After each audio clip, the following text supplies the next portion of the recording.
ஆன்மக்கள் பேய் போல கண்டாரே கண்டாருக்கு உறுதிவர காணாதார் காணாருக்கு உறுதிவர. இங்க பெண்ணின் பிடி போல ஒரு அந்த பிடிக்கப்பட்ட ஒரு இது போல ஆண்மக்கள் பேய் போல. இந்த ஒரு பேய் பிடித்தவர்கள் எப்படி இருப்பாங்கன்னா அவர்களுடைய தன்மையில் இருக்க மாட்டாங்க, அந்த பேயினுடைய தன்மையில தான் இருப்பாங்க. அவர்களுடைய தன்மையை நீங்கி அந்த பேயினுடைய தன்மை இருப்பது போல என்ன செய்வார்கள் அருளாளர்கள், அவர்களுடைய தன்மையில் இருக்க மாட்டாங்க, இறைவனுடைய அருள் தன்மையிலே இருக்கக்கூடியவர்களாக இருப்பார்கள். அவர்களுடைய செயல் எல்லாமே தன்னை சார்ந்த செயலாக இருக்காது, தன் இச்சையோடு செய்யக்கூடிய செயலாக இருக்காது. அந்த பக்குவப்பட்ட ஆன்மாக்களுடைய நிலை எப்படி ஒரு பேய் பிடித்தவர்களுடைய நிலை. அதனாலதான் பித்தர்கள் சித்தர்கள் அப்படின்லாம் சொல்றாங்க இல்லையா, அவர்களையெல்லாம் அவர்களுடைய நிலை சித்தன் போக்கு சிவன் போக்கு என்றெல்லாம் சொல்லுவார்கள். அப்படி சொல்வதற்குரிய காரணம் என்ன அப்படின்னா, அவர்கள் இறைவனுடைய உத்தரவு அவர்களுக்கு கேட்கும். இப்போ நம்ம பார்த்தோம்னா ஏன் நமக்கு கேட்கல, அவர்களுக்கு கேட்கிறது அப்படின்னு சொன்னால் அந்த இறைவனோடு தொடர்பிலே இருப்பவர்கள். இப்போ நம்ம தொடர்பில் இருந்தால் தான் கேட்கும், அதாவது அது பேசக்கூடிய மொழி தெரிஞ்சிருக்கணும். இப்போ நாமும் நீங்களும் இந்த தொடர்பில் இருக்கிறோம் அப்படின்னு சொன்னால் அதற்கு காரணம் உங்களுக்கும் தமிழ் தெரியும், அடியனுக்கும் தமிழ் தெரியும். நான் இப்போ தமிழில் பேசுகிறதுனால நீங்கள் அந்த தொடர்பில் இருக்கீங்க, நான் என்ன சொல்ல வரேன் அப்படிங்கிறத புரிஞ்சுக்கிறீங்க. இப்போ அது இல்லாமல் உங்களுக்கு தமிழே தெரியல, அல்லது எனக்கு நான் வேறு மொழியில் பேசிகிட்டு இருக்கேன், உங்களுக்கு தமிழ் மட்டும்தான் தெரியுது அப்படின்னா நாம் அதை புரிந்து கொள்ள முடியாது. ஏன் நாம் புரிந்து கொள்ள முடியாது, அவர்கள் புரிந்து கொள்கிறார்கள், அவர்களுக்கு இறைவனுடைய அந்த பேச்சு அவர்களுக்கு கொடுக்கின்ற உத்தரவு கேட்கிறது அப்படின்னு சொன்னால் அவர்கள் கவனத்தை இறைவன் மேலே வைத்திருக்காங்க, நாம் கவனத்தை உலகத்து மேலே வச்சிருக்கோம். அப்போ இந்த உலகத்தில் என்ன நடக்குதோ அதுதான் நம்மளுடைய கவனத்துக்கு வரும். இறைவன் மேலே கவனம் இருந்ததுன்னா அவன் என்ன சொல்கின்றான், இந்த உலகப்பற்றை விட்டு நம்ம எப்படி இறைவனோடு இரண்டரை கலக்குங்கிற அந்த சிந்தனைக்குரிய மாற்றங்கள் நம்ம இடத்துல வரும். அப்போ இதை அந்த ஓமையை கொண்டு நமக்கு காட்டுகின்றார். அதாவது நம்ம எப்படி இறைவனுடைய ஆணையை நம்ம அவன் காட்டுகின்ற குறிப்புகளை எல்லாம் கவனத்தை எல்லாம் தவற விடுறோம் அப்படிங்கிறதுக்கு ஒரு அதை சொல்லுவாங்க. கீழே ஒரு 4வது மாடியில் ஒரு வேலையால் பணி செய்துட்டு இருக்கான். மேலே 10வது மாடியில் அவனுடைய முதலாளி இருக்கிறார். அவன் இங்கே வேலை செஞ்சு அவர் அங்கே மேலே இருந்து கூப்பிடுறார், இவன் கவனிக்கலை. திரும்பவும் கூப்பிட்றாரு, ஏப்பா இந்த வேலையை செய்ய மேலே வா அப்படின்னு சொல்லி கூப்பிட்றாரு, அவன் கவனிக்கலை. அப்போ என்ன செய்கிறார், ஒரு பூவாத்தாளை எடுத்து ஒரு ரூபாய் ஆளை எடுத்து அப்படியே கீழே போடுறார். அது அவன்கிட்ட விழுந்த உடனே என்ன பண்ணுவான், டக்குன்னு எடுத்த உடனே இது எங்கேருந்து வந்ததுன்னு பார்ப்போம் இல்லையா. அப்போ மேலே பார்ப்பான், மேலே நாம் இருந்து கூப்பிட்டுக்கலான்னு அவர் முதல்ல ஒரு ரூபாய் நோட் போடுறாரு. போட்ட உடனே எடுத்து பாக்கெட்டில் வச்சுட்டு அவன் பாட்டுக்கும் பேசாமல் இருக்கலாம், மேலே பார்க்கல. அடுத்து திரும்ப மறுபடியும் அதை விட மதிப்பு அதிகமாக இருக்கக்கூடிய ஒரு 10 ரூபா எடுத்து திரும்ப போடுறாரு. மறுபடியும் அவன் என்ன பண்ணுறான், எடுத்து பாக்கெட்டில் வச்சுட்டு பேசாமல் இருந்தான். அடுத்து திரும்ப 100 ரூபா நோட்டு போடுறாரு. அப்பவும் எடுத்து மேலே இருந்து காசு வந்துகிட்டே இருக்க, என்னதான் இருக்குது மேலே அப்படின்னு திரும்பி பார்ப்பான்னு திரும்ப மறுபடியும் போடுறாரு. அப்பவும் அவன் கவனிக்கல. அடுத்து என்ன பண்ணுறாரு, அங்கேருந்து ஒரு சின்ன கல் எடுத்து மேலே இருந்து கீழே போடுறாரு. போட்ட உடனே இவன் மேலே கல் விழுந்த உடனே யாரா மேலே கல் எடுத்து அடிக்கிறாங்க அப்படின்னு சொல்லி அப்போ மேலே பார்க்குறான். அப்படிதான் நமக்கு இறைவனோட கவனம் நமக்கு எப்படி வருதுன்னா, அவன் நிறைய கொடுப்பான், இவனை நம்ம பக்கம் ஈர்க்கணும் அப்படின்னு சொல்லி உன்னை கொடுக்கும்போது நம்ம அவனை கவனிக்கிறதே இல்லை. ஒரு பெரிய செல்வம் கொடுத்த உடனே அது எங்கேருந்து வந்தது, இறைவனுடைய கருணையினால் வந்தது அப்படின்னு நம்ம நினைக்கிறோமா, நினைக்கிறது இல்லை. அதே திடீர்னு ஏதாவது கைவிட்டுச்சுன்னா எல்லாம் நான் செய்தவனை எல்லாம் சாமி சோதனை கொடுக்குறார் அப்படின்னு அப்போ தான் நமக்கு என்ன வரும், இறைவனுடைய நினைவு வரும். அதனால் நமக்கு இறைவனுடைய நினைவு வரணும் அப்படின்னு சொன்னால் நாம் என்ன செய்யணும் அப்படின்னா, நாம் நம்முடைய மனத்தை சரியாக வைக்கணும். நாம் என்ன செய்கிறோம், கஷ்டம் வரும்போது மட்டும்தான் சாமியை நினைக்கிறோம். சந்தோஷமாக இருக்கும்போது எவ்வளோ பேர் நம்ம சாமியை நினைக்கிறோம்? அப்போ நினைக்கிறது இல்லை. அதனால தான் மகாபாரதத்தில் குந்தி தேவிட்ட உனக்கு என்ன வரம் வேணும் அப்படின்னு கேட்டபோது, எனக்கு நிறைய கஷ்டத்தை கொடு அப்படின்னு சொல்லி கேட்கலாம். ஏன் எல்லாரும் என்கிட்ட அவ்வளோ பணம், எனக்கு பணம் கொடு, எனக்கு சந்தோஷத்தை கொடு அப்படி தானே கேட்பாங்க. நீ மட்டும் ஏன் வந்து எனக்கு நிறைய கஷ்டத்தை கொடு அப்படின்னு சொல்லி கேட்குற அப்படின்னு கேட்கும்போது, இல்லை, கஷ்டத்தில் தான் நான் உன்னை நினச்சிக்கிறேன். மற்ற நேரங்களில் நான் உன்னை நினைக்க மாட்டேன். அப்போ எது இன்பம் அப்படின்னு சொன்னால், நமக்கு திருஞான சம்பந்த பெருமான் சொல்வதை போல, இறைவன் கடலேத்தும் இன்பம் இன்பமே. எந்த பதிகத்தில் வருது? தில்லை பதிகத்தில் கற்றாங்கிரியோம்பி என்று சொல்லக்கூடிய அந்த பதிகத்தில் வரக்கூடிய பாடலில் இறைவன் கடலேத்தும் இன்பம் இன்பமே என்று திருஞான சம்பந்த பெருமான் சொல்றார் நமக்கு. அப்போ அந்த இறை சிந்தனையோடு இருக்கிறவங்களுக்கு தான் என்ன கிடைக்கும்? அந்த ஒளியும் இறைவனுடைய காட்சியும் கிடைக்கும். பார்த்தீங்கன்னா, நமக்கு நாயன்மார்களில் களரிற்று அறிவார் ஒருத்தர் இருக்கார். அப்படி சொன்னால் நிறைய பேருக்கு தெரியாது. சேரமான் பெருமாள் நாயனார் அப்படின்னா தான் நிறைய அன்பர்களுக்கு தெரியும். ஆனால் அவருக்கு புராணத்தில் அவருடைய பெயர் திருத்தொண்டர் தொகையிலும் சரி, நமக்கு வந்து அதை வைத்து பின்னால் வந்த திருத்தொண்டர் திருவந்தாதியிலும் தெய்வ சேக்கிழார் அருளிய திருத்தொண்டர் புராணம்னு சொல்லக்கூடிய பெரிய புராணத்திலும் அவருக்கு களரிற்று அறிவார். களறுதல் அப்படின்னு சொன்னால் மற்ற விலங்குகள், பறவைகள் முதலானவையெல்லாம் பேசக்கூடிய, அது என்ன பேசிக்குது, ஒரு புறாவும் இன்னொரு புறாவும் என்ன பேசிக்குது, அது நம்ம சேரமான் பெருமான் எனக்கு தெரியும். ஒரு ஆடும் என்ன பேசுகிறது. அதனால தான் அவர் சுந்தரமூர்த்தி நாயனார் முக்திக்கு செல்கிறார்னு கிளிகள் பேசி கொண்டிருந்ததை கேட்டு இவர் அதுக்கு முன்னாலேயே புறப்பட்டு போகிறார் அப்படிங்கிறத நம்ம பார்க்கிறோம். அப்போ அந்த களரிற்று அறிவார் எதனால் அப்படின்னா, இறைவனிடத்தில் அவர் வேண்டி பெற்ற வரம். நமக்கு இங்கே திருவாரூரில் மிகுந்த சிறப்பு மனுநீதி சோழனுடைய அந்த வரலாறு நடந்த இடம். அதில் தெய்வ சேக்கிழார் பெருமான் அந்த திருநகர சிறப்பில் காட்டும்போது ஒரு அரசன் எப்படி இருக்கணும் அப்படிங்கிறதுக்கு ஒரு இலக்கணத்தை காட்டுவார். மாநிலம் காவலனாவான், மண் உயிர் காக்கும் காலை, தானதனுக்கு இடையூறு தன்னால் தன் பரிசனத்தால், ஊனமிகு பகைத்திறத்தால் கல்வரால் உயிர்கள் தம்மால், ஆணவயம் ஐந்தும் தீர்த்து அங்கு அறங்காப்பான் அல்லனோ அப்படின்னு சொல்றார். அரசன்னா எப்படி இருக்கணுமா, உயிர்களுக்கு தீமை வராமல் காக்கணுமா. எந்த வகையிலும்? இந்த 5 வகையிலையும் தீமை வராமல் காக்கணும். என்னென்ன? தன்னால், முதல்ல அரசர் வரார் வழிபடுங்கன்னு சொல்லி இருக்கிறவங்களுக்கெல்லாம் இடையூறு பண்ணக்கூடாது பொதுமக்களுக்கு. அதனால தான் அந்த காலத்தில் இதை வேறு விதமாக பின்னால் வந்தவங்க சொல்லுவாங்க. ராஜாக்கள் மட்டும் போகிறதுக்குன்னு தனி வீதி இருக்கும், அதுக்கு பேர் தான் ராஜ வீதின்னு பேர். இப்போது நம்ம எல்லா இடத்துலையும் எல்லாரும் போய்கிட்டு இருக்கிறோம். அது வந்து அந்த காலத்தில் அப்படி அரசர்கள் எங்கேயாவது கிளம்பி போகும்போது பொதுமக்களுக்கு இடையூறு இருக்கக்கூடாது என்பதற்காக தான் அவங்க போகிறதுக்கு எப்போவுமே ஒரு தனி வழி இருக்கும். அதனால் அதற்கு வந்து ராஜவீதி அப்படின்னு பேர். இன்றைக்கும் சில பெரிய நகரங்களில் பார்த்தீங்கன்னா அந்த அதே பழைய பேரில் இருக்கும், ராஜவீதி அப்படின்னு சொல்லி இருக்கும். அது என்னென்னா, அரசர்கள் அந்த காலத்தில் போயிட்டு வர்றதுக்காக பயன்படுத்திய பாதை அது. இப்போ எப்படி நம்ம தேர் வீதின்னு சொல்கிறோம் இல்லையா, தேர் வரக்கூடிய அந்த 4 சாலைகள் தேர் வீதி அப்படின்னு சொல்லுவோம். அதே போல் திருக்கோயிலை சுற்றி இருக்கக்கூடிய வீதிகள் மாட வீதிகள் அப்படின்னு ஒவ்வொரு இடத்துக்கும் ஒவ்வொரு பேர் வைத்திருக்கும் அந்த வீதிக்கு. அந்த மாதிரி அரசர்கள் முதலாக இருக்கக்கூடிய அவர்களுடைய முதன்மை பணியாளர்களாக இருக்கக்கூடியவர்கள்லாம் போகிறதுக்கு எப்பவுமே ஒரு தனி வழி இருக்கும், அது ராஜவீதி அப்படின்னு.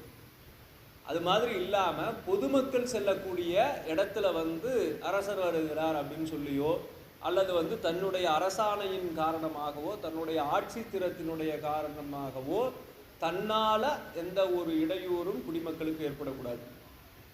அடுத்து 2வது,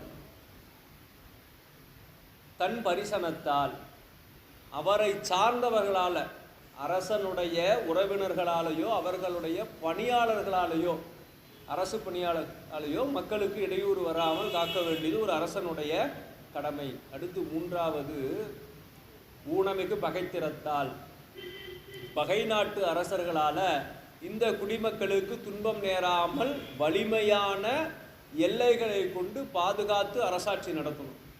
அடுத்து நான்காவது, கல்வரால், திருடர்கள் திருட்டு பயம் இல்லாமல் நம்ம பொது மக்கள் வாழக்கூடிய நிலையில் அந்த நாட்டை வைத்திருக்கணும். அடுத்து அஞ்சாவதாக, உயிர்கள் தம்மால்.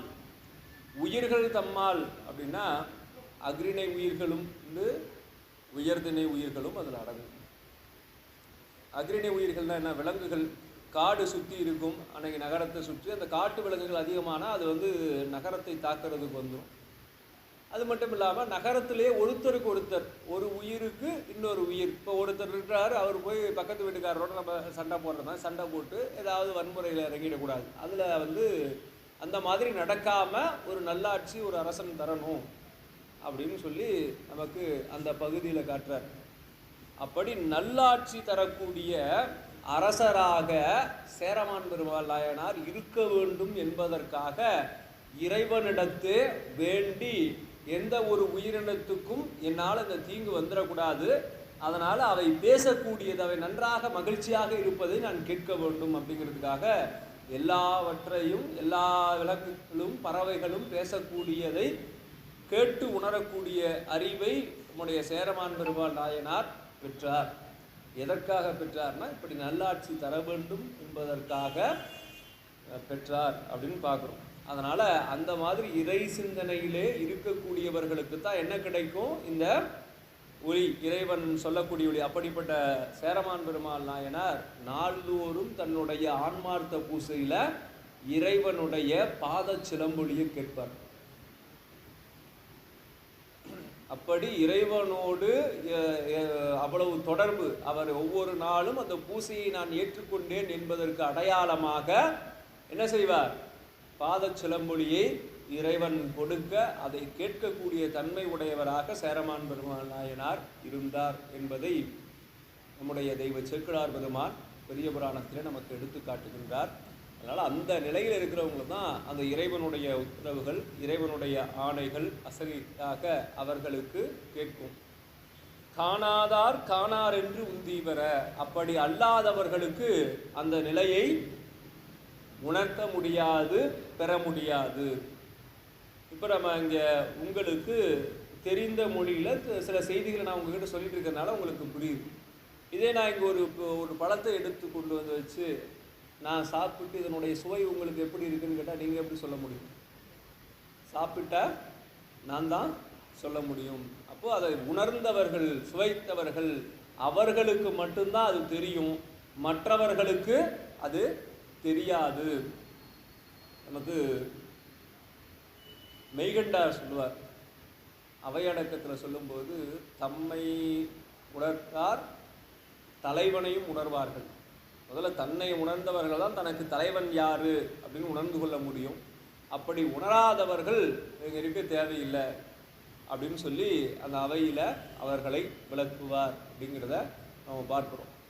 அதனால் அந்த உணர்வு உடையோர், இறை சிந்தனை உடையோருக்கு தான் அந்த குறிப்புகள் கிடைக்கும். நம்ம முன்ன சொன்ன மாதிரி உலக சிந்தனையில் இருந்துட்டு நம்ம ரெண்டுலேயும் இருப்போம். சில நேரங்கள் இறை சிந்தனையில் இருப்போம், பல நேரங்களில் உலகியல் சிந்தனையில் இருப்போம். அதனால் இறைவன் அந்த எப்படி மேலே முதலாளி கொடுத்த அந்த குறிப்புகளை எல்லாம் கீழே இருந்த பணியாளர் மிஸ் பண்ணானோ, அதை போல தவற விட்டானோ, அதை போல நாமும் இறைவன் நமக்கும் குறிப்பு கொடுப்பான். அந்த குறிப்புகளை நாம் மற்ற விஷயங்களில் கவனம் செலுத்துவதனால அந்த குறிப்பை கண்டுக்க மாட்டோம். இப்போ என்ன நம்ம கூப்பிடுறோம், இவன் திரும்பவே மாட்டேங்கிறானேன்னு ஓங்கி ஒரு அடி வைக்கும்போது தான் நாம் இறைவனை நோக்கி திரும்புகின்றோம். அதனால் அடுத்து இந்த பாடலில் 36வது பாடலில், நாளாய பூதமும் நாதமும் ஒன்றிடின் நாலாம் நிலையாம் என்று உந்தீவர, நாதற்கு இடமது என்று உந்தீவர. நாளாய பூதம் அப்படின்னா 4வது பூதம் அப்படின்னு சொல்கிறார். இது என்ன 4வது பூதம்னு இவர் எந்த கணக்கு சொல்கிறார் அப்படின்னு நம்ம பார்த்தோம்னா, அது நமக்கு இந்த பஞ்சபூதங்கள் அப்படின்னு நம்ம சொல்கிறோம் இல்லையா, நிலம், நீர், நெருப்பு, காற்று, ஆகாயம் என்று சொல்லக்கூடிய இந்த 5 ஏன் நம்முடைய முன்னோர்கள் வந்து எதையுமே ஒரு வரிசையாக சொல்லணும் அப்படின்னு சொல்லியிருக்காங்க. நாம் இன்றைக்கி வந்து மாற்றி கூட சொல்கிறோம். நமக்கு எது முதல்ல ஞாபகம் வருதோ அதன்படி நீர், நெருப்பு, நிலம், ஆகாயம், காற்று அப்படின்னு சொல்கிறோம். அவங்க ஏன் அந்த வரிசை முறையிலேயே அப்படியே சொல்கிறாங்க அப்படின்னா, அன்னைக்கு சுருக்கமாக இந்த மாதிரி சொல்லுவாங்க, குறிப்பாக சொல்லுவாங்க. அப்போ நீங்கள் வரிசை மாற்றி மனப்பாடம் பண்ணியிருந்தீங்கன்னா 4 அப்படின்னு சொன்னோன்னு நீங்கள் என்ன நினச்சிக்கிங்க, நீங்கள் எதை 4ஆவது வச்சுருக்கீங்களோ அதை நினச்சிக்கிங்க. ஆனால் 4 என்று சொல்வது காற்று, முதல்ல நிலம், அடுத்து 2வது நீர், 3வது நெருப்பு, 4வது காற்று, 5வது ஆகாயம். ஏன் இந்த மாதிரி சில குறிப்புகள்லாம் ரொம்ப நுண்பொருளாக சொல்லியிருப்பாங்க அப்படின்னு நம்ம பார்த்தோம்னா, இன்னைக்கு நமக்கு இந்த வடிவத்திலேருந்து நம்ம மாறிட்டோம். இன்றைக்கி புத்தக வடிவம், நோட்டு வடிவம் அதில் இருந்து மாறி நம்ம டிஜிட்டல் வடிவத்துக்கு வந்துட்டோம். எல்லாமே இப்போ வந்து ஃபோனில் இருக்குது. என்ன பண்ணுறோங்க, ஃபோனில் இது மெயில் அனுப்பியிருக்கேன், வாட்ஸ்அப் அனுப்பியிருக்கேன், அடுத்து வந்து உங்களுக்கு புக்கை பிடிஎஃபாக அனுப்பியிருக்கேன், அதில் பார்த்து படிச்சுக்கோங்க அப்படின்ற மாதிரி நம்ம காலத்துக்கு வந்துட்டோம். ஆனால் அன்னைக்கு நம்முடைய இலக்கியங்கள் தோன்றிய காலத்தில் அவங்க எதில் எழுதுனாங்க? ஓலைச்சுவடி, பனை ஓலையை எடுத்து பதப்படுத்தி எழுத்தாணி வச்சு அதில் எழுதணும். இப்போ நம்ம முன்ன ஒரு காலத்துலலாம் இருக்கிறவங்களுக்கு தெரியும், நம்ம இங்கு பேனா எழுதுவோம், கொஞ்சம் முள்ளு நிப்பு சரியில்லைன்னா பேப்பரை கிழிச்சிடும். அப்போ அந்த மாதிரி அந்த ஓலையில் எழுத்தாணியில் ரொம்ப அழுத்தி எழுதுனீங்கன்னா ஓலையை கிழிச்சிடும், லேசாக எழுதுனீங்கன்னா என்ன எழுதிருக்குன்னு தெரியாது. அப்போ அதை வந்து சரியாக ஓலையும் சரியாக பதப்படுத்தி எழுத்தாணியும் சரியாக கையாண்டு எழுதுறதும் சரியாக எழுதி வச்சாதான் உன்னை வந்து சரியாக நம்ம பயன்படுத்த முடியும். அப்படி இருந்த காலத்தில் தான் நமக்கு எல்லாமே, வெளிநாட்டில் பார்த்தீங்கன்னா நிறைய உரைநடை வளர்ந்து 500 பக்கம் 600 பக்கத்துக்கு இருக்கும். நமக்கு அப்படிலாம் இருக்காது. நமக்கு எல்லாம் சின்ன சின்னதாக 4 வரையில் பாடல்களாக இருக்கும். நமக்கு செய்யுள் வடிவம் தான் நம்ம இடத்துல இருக்கக்கூடிய அதிகமான எல்லா நூல்களில் பார்த்தீங்கன்னாலும் செய்யுள் வடிவத்தில் தான் இருக்கும். ஏன் அந்த செய்யுள் வடிவம்னா, அப்போ நம்ம பயன்படுத்திய அந்த பனை ஓலையும் எழுத்தாணியும்ங்கிறதுனால தான் நமக்கு வந்து எல்லா நூல்களுமே பெரும்பாலும் செய்யுள் வடிவத்திலேயே இருக்குது. பின்னால் இப்போ நம்ம அதையெல்லாம் எடுத்து நம்முடைய தமிழ் தாத்தா என்று சொல்லக்கூடிய உவே சாமிநாதர் அவர் வந்து பல இடங்களில் அலைந்து திரிந்து அந்த ஓலைச்சுவடிகளை எல்லாம் அச்சில் ஏற்றினார். அது ஒரு சிறப்புமிக்க தொண்டு. அந்த தொண்டு வந்து நம்ம பகுதியில் நமக்கு அருகில் தான் நடந்தது. அவர் வந்து நாகப்பட்டினத்தில் தரங்கம்பாடியில் தான் முதல் அச்சுக்கூடம் நமக்கு அமைந்தது. அங்கே தான் நிறைய நூல்கள் அச்சிடப்பட்டது. பின்னால் சென்னையில் மற்ற இடங்களில் வரிசையாக நிறைய இடங்களில் அச்சேற்றினாங்க. அது ஒரு சிறப்பு. அதனால் நம்ம அந்த வரிசை முறையை மாற்றாமல் எப்பொழுதும், அதனால தான் நம்மளுடைய மரபில் எப்போதும் முறை அப்படின்னு சொல்லிகிட்டே இருப்பாங்க. அந்த 4ஆய பூதம் நாதமும் ஒன்றிடின், நாதம் அப்படின்னா நமக்கு தெரியும், தத்துவங்களில் இந்த நாத தத்துவம், பிரணவம் என்று சொல்லக்கூடிய அந்த நாதம் அப்படின்னு சொல்லக்கூடிய அந்த மூலாதாரம், அதில் இருந்து நம்முடைய காற்றினால், இதில் ஔவையார் சொல்லுவாங்க இல்லையா, விநாயகர் அகவல்ல, கால் அப்படின்னு சொன்னால் காற்று, காலால் எழுப்பும் கருத்தறிவித்தே மூலாதாரத்து மூண்டிலு கனலை காலால் எழுப்பும் கருத்தறிவித்தே அப்படின்னு சொல்லுவார். என்ன அப்படின்னா, நம்முடைய இந்த ஆற்றல் அப்படியே, அதை தான் நம்ம நிறைய இடங்களில் அந்த பாம்பு நம்மளுடைய வழிபாட்டில் நிறைய இடங்களில் காட்டியிருப்பாங்க. அது என்ன அப்படின்னா, அது நம்முடைய குண்டலினி சக்தி. அந்த பாம்பு இங்கே மூலாதாரம் என்று சொல்லக்கூடிய அந்த முதுகு தண்டுவடத்தினுடைய கீழ்ப்பகுதியில் அப்படியே சுருண்டு கிடக்கும். எப்படி பாம்பு அந்த பிடாரனுடைய அந்த கூடைக்குள்ள சுருண்டு படுத்திருக்கோ அப்படி படுத்திருக்கும். அடுத்து அந்த பெட்டி எடுத்த உடனே அது படம் எடுத்து மேலே அப்படி நேராக நிற்கும் போது வரும். அந்த மாதிரி இந்த பாம்பை பெட்டிக்குள்ள மாதிரி சுருண்டு இருக்கக்கூடிய அந்த பாம்பை காற்றினால் எழுப்பி அப்படியே ஒவ்வொரு தானம், மூலாதாரம், சுவாதிட்டானம், மணிபூரகம், அநாகதம், விசுப்தி, ஆக்ஞை என்று சொல்லக்கூடிய அந்த 6 ஆதாரங்களில் அப்படியே அந்த காற்றினால், மூச்சினால் அதை மெல்ல எழுப்பி அதனுடைய ஆற்றலை மேலே எழுப்பி இங்கே கொண்டு வரணும். எப்படி சுருண்டு கிடக்கின்ற பாம்பு படமெடுத்து மேலே நிற்கின்ற அதை போல இதை நேராக நோக்கி இங்கேருந்து மேலே கொண்டு வந்து இந்த உயிர் ஆட்டை நிறுத்தணும். அதனால சில ஞானி என்ன சொல்லுவாங்க, கபால மோட்சம் அப்படின்னு சொல்லுவாங்க. ஒவ்வொருத்தருக்கும் நிறைய பேர் பார்த்துருப்பீங்க, ஒவ்வொரு ஆன்மாவுக்கும் அந்த உயிர் பிரிகின்ற போது, இந்த உடல் எடுத்து உயிர் பிரிகின்ற போது ஒவ்வொரு இடத்தின் வழியாக அந்த உயிர் பிரியும். பார்த்தங்க அப்படியே கண்ணுலேயே அந்த அப்படியே கண்ணை திறந்து வச்சு அப்படியே கண்ணுலேயே போயிடுச்சு அப்படின்னு வாயை திறந்த உடனே அப்படியே வாய் வழியாக போயிடுச்சு. இப்படி ஒவ்வொருத்தருக்கும் ஒவ்வொரு வழியாக போகும். அப்போ என்ன செய்வாங்க, அப்படியெல்லாம் போனால் அது ஒரு சித்தர்கள் மரபில் அப்படியெல்லாம் போனால் மீண்டும் பிறப்பு உண்டு. ஆனால் இந்த சுழுப்பை நாட்டுன்னு சொல்லக்கூடிய இந்த உச்சி வழியாக உயிரை இறைவனிடத்தில் செலுத்தும் போது மீண்டும் அவர்கள் பிறப்புக்கு வரமாட்டார்கள் அப்படிங்கிற அந்த நிகழ்வும் உண்டு. அதனால் என்ன செய்வாங்க, யோகத்தினால அந்த உயிர் ஆற்றலை எழுப்பி நேராக அங்கே கொண்டு போய் நிறுத்தி எப்போ தேவையோ அப்போ அதை திறந்து இறைவனோட கலக்கக்கூடிய அளவுக்கு அந்த யோக நெறியை கைவிட பெற்றவர்களாக இருப்பாங்க. நாதமும் ஒன்றின் நாலாம் நிலையாம் என்று உந்தீவர, அதாவது நான்காம் நிலை அப்படின்னா இந்த நின்மல தூரியம் அப்படின்னு சொல்லக்கூடிய, நின்மலயம்னு சொல்லக்கூடிய அந்த துரிய நிலை நமக்கு இருக்கு. உயிர் படங்கள், நம்ம சாக்கிரம், சொப்பனம், திசா கேட்குற மாதிரி சொல்லுவாங்க, எல்லாரும் உட்காந்துருக்கு, சுளுத்தி, அப்புறம் துரியம், துரியாதீதம் அப்படின்னு இருக்கு இல்லையா.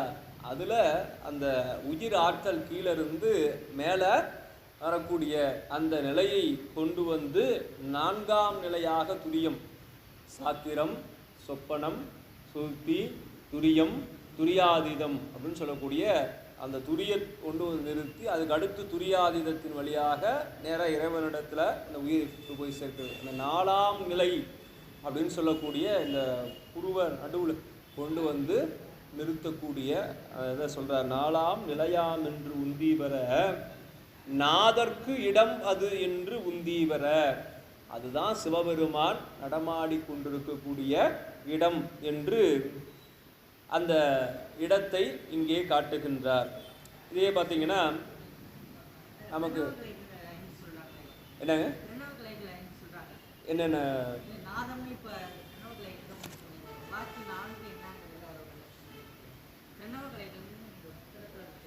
பிரணவ கலைன்னு கொடுத்துருக்காங்க, கொடுங்க பார்ப்போம்.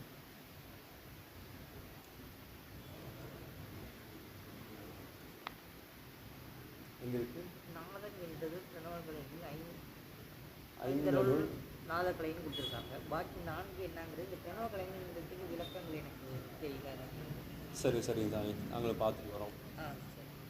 ஏன்னா இது வந்து ரொம்ப உள்ள சித்தர்களுடைய, ஆமாம் அது பார்க்கணும். அடியன் இருக்கிற உடையிலே இல்லை. நான் ஒரு தெளிவாக கேட்டு நான் உனக்கு அடுத்த வகுப்பில் சொல்கிறேன்.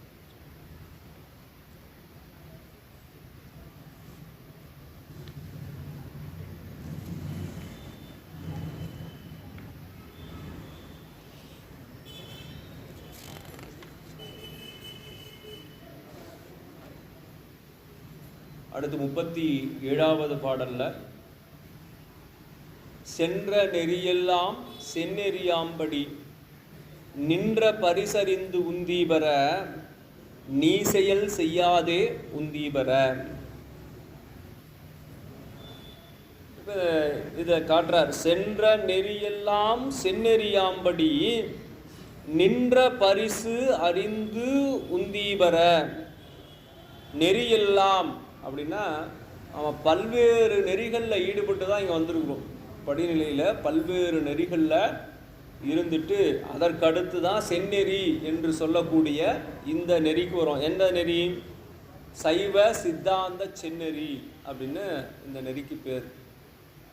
சைவ சித்தாந்தத்தில் இறைவன் ஒருவனே அப்படின்னு நமக்கு குறிக்கிறார். அது சிவபெருமான் தான் அப்படிங்கிறத நமக்கு சித்தாந்தம் மிக தெளிவாக சொல்லுது. அதனால் அதை சொல்லி நின்ற பரிசறிந்து உந்தீவர. இப்போ என்ன சொல்கிறோம், ஒரு இடத்துல ஒரு ஏணி இருக்குது. அப்போ அந்த ஏணியிலேயே அவன் மேலே செல்லணும் அப்படின்னு சொன்னால் முதல் படியிலிருந்து தான் கொஞ்சம் கொஞ்சமாக ஒவ்வொரு படியாக மேலே ஏறி தான் வருவோம். சரிங்க, நான் அப்படிலாம் இல்லைங்க, எங்களுக்கு வந்து நாங்கள் நீண்ட காலமாகவே சிவபெருமானதை வழிபட்டுருக்கோம்னா அந்த படிநிலை ஒரே பிறவியில் நிகழ்வது இல்லை. சிலருக்கு ஒரு பிறவியிலேயே நிகழும், சிலருக்கு என்ன ஆகும், நேரடியாகவே நாங்கள் வந்து வேறு எந்த கடவுளையும் கும்பிட்டதில்லை, நேராக சிவபெருமானையும் தான் கும்பிட்றோம் அப்படின்னு நம்ம சொன்னோம்னா இதற்கு முந்தைய பிறவிகளில் நாம் அந்த படிநிலைகளை வழிபாடுகளை நாம் செய்து வந்து தான் அதற்கு அப்புறமேட்டு தான் இந்த நிலைக்கு வந்திருக்கும். இப்போ அது இந்த உலகத்திலே நம்ம பார்க்கும்போது சில பேர்லாம் நம்முடைய வாழ்க்கையிலே நம்ம பார்த்துருப்போம். இதற்கு முன்னால் எல்லா விதமான வழிபாடுகள்லேயும் இருந்துட்டு அதுக்கப்புறம் இப்போ சைவ சித்தாந்த நெறி செந்நெறி என்று சொல்லக்கூடிய இந்த சிவபெருமானை முழுமுதல் கடவுளாக வணங்கக்கூடிய நிலைக்கு நாம் வந்திருப்போம். நீ செயல் செய்யாதே உந்தீபர. அப்போ இந்த செந்நெறிக்கு நாம் வந்ததுக்கு பின்னால் என்ன நம்மிடத்தில் ஒரு மாற்றம் நிகழும் அப்படின்னு சொன்னால், ஆணவம் அப்படிங்கிறது வந்து மட்டுப்பட்டு நிற்கும். அதற்கான வழிபாடு தான் நம்ம செய்யக்கூடிய வழிபாடுகள் எல்லாமே. நம்ம இடத்துல இருக்கக்கூடிய உயிருக்கு 3 குற்றங்கள் உண்டு. ஆணவம், கன்மம், மாயை என்று சொல்லக்கூடிய அந்த முக்குற்றங்கள். அதில் இந்த உலக பொருட்கள் எல்லாம் மாயை. இதெல்லாம் மாயை அப்படின்னு சொன்னால் எதெல்லாம் தோன்றி நின்று அழியுமோ அதெல்லாம் மாயை. சில காலம் மட்டுமே இருந்து பின்னர் இல்லாமல் போகக்கூடிய நிலைக்கு வந்து மாயை அப்படின்னு பேர். இப்போ நம்ம என்ன செய்கிறோம், நமக்கு பழைய இலக்கியங்கள் எல்லாத்துலேயுமே யாக்கை நிலையாமை, செல்வம் நிலையாமை அப்படிங்கிற அந்த 2 தலைப்பில் நமக்கு நிறைய பாடல்களை கொடுத்துருக்காங்க. சங்க இலக்கியத்திலிருந்து எல்லா வகையான இலக்கியத்திலையும் நமக்கு வந்து இந்த நிலையாமையை சொல்லக்கூடியதாக இருக்கும். ஏன் இந்த நிலையாமையை சொல்கிறாங்க அப்படின்னு சொன்னால், உனக்கு செல்வம் வந்த உடனேயே நீ என்ன செய்யணும் அதை கொண்டு, இப்போ நம்ம ஒரு இடத்துல இருந்து நமக்கு பணம் வருது, நாம் அதை என்னவா மாற்றி வைக்கிறோம், நமக்கு இன்னும் கொஞ்சம் பணமாக இருந்தால் அது ஏதாவது காகிதமாக தானே இருக்குது நமக்கு பணம், அதனால் ஏதாவது ஒரு இடையூறு வந்துடும் அப்படின்னு சொல்லிட்டு அதை வேறு வகையாக சேமித்து வைப்போம். ஒன்று பேங்க்கில் கொண்டு போய் டெபாசிட் பண்ணி அது அங்கே இருக்கும், நமக்கு வந்து நம்பர்ஸ் மட்டும் இங்கே இருக்கும், தேவைன்னா போய் எடுத்துக்கலாம். அப்படி இல்லையா, உடனே எடுக்கக்கூடிய சூழல் இல்லையா, அதனால் நாம் என்ன செய்வோம், அதை சரி 1 வருஷம் கழித்து எடுத்துக்கலாம், ஒரு 2 வருஷம் கழித்து எடுத்துக்கலான்னு சொல்லி அதை ஃபிக்ஸட் டெபாசிட்டில் வைப்போம். அப்படி இல்லையா, அடுத்து என்ன பண்ணுவோம், என்ன இருந்தாலும் நம்ம கொஞ்சம் அலங்காரமாக ஏதாவது ஒன்று வச்சுக்கணும் அப்படின்னு சொல்லி அந்த பணத்தை கொடுத்து என்ன பண்ணுவோம், தங்கமாக வாங்கி அந்த தங்கத்திலிருந்து நகைகள் அல்லது வந்து தங்க காசுகளாகவோ அல்லது கட்டியாகவோ நாம் அதை சேமித்து வைப்போம். ஆனால்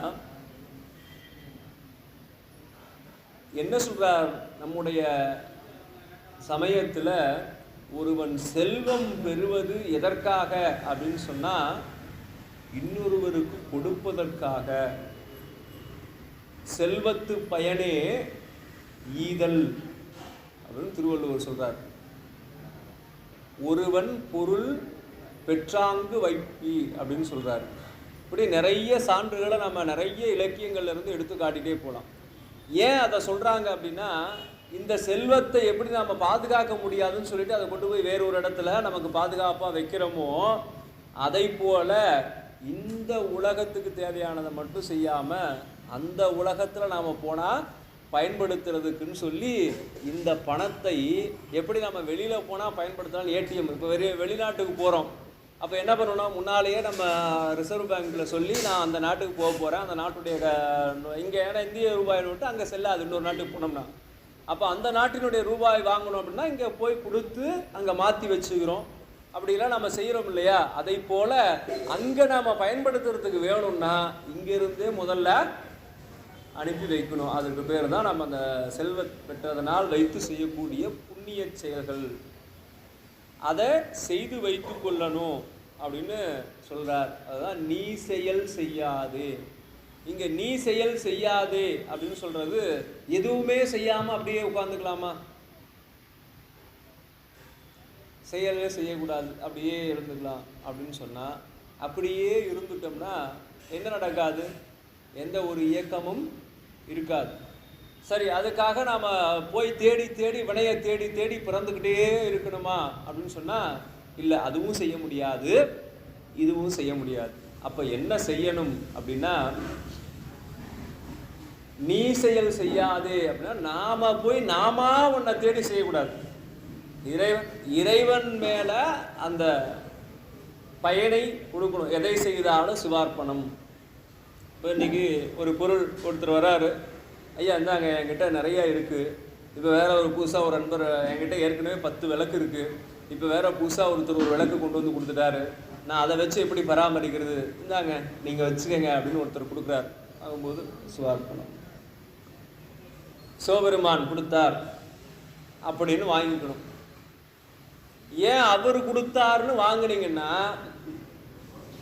அவர்கிட்ட வாங்கினீங்கல்ல, இப்போ நான் உங்ககிட்ட 500 ரூபா கொடுக்குறேன், நீங்கள் என்ன பண்ணுறீங்க, திரும்ப கொஞ்ச நாள் கழித்து எனக்கு அந்த 500 ரூபாய்க்கு கொடுக்கணும். நான் உங்களுக்கு கடனாக 500 ரூபா கொடுக்குறேன், திரும்ப நீங்கள் அந்த 500 ரூபாய்க்கு கொடுக்கணும். அப்போ அவர்கிட்ட விளக்கு நான் வாங்கிட்டேன் அப்படின்னு சொன்னால் திரும்ப அவருக்கு விளக்கு கொடுக்கணும்.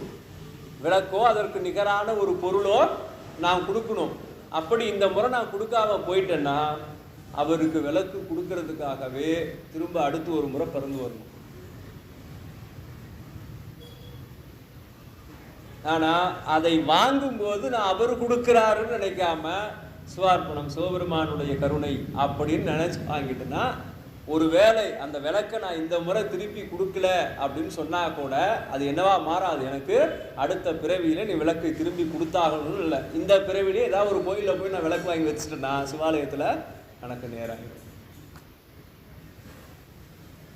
ஆனால் அப்போ அவருக்கே திருப்பி கொடுத்தாதான் கணக்கு நேராகும்.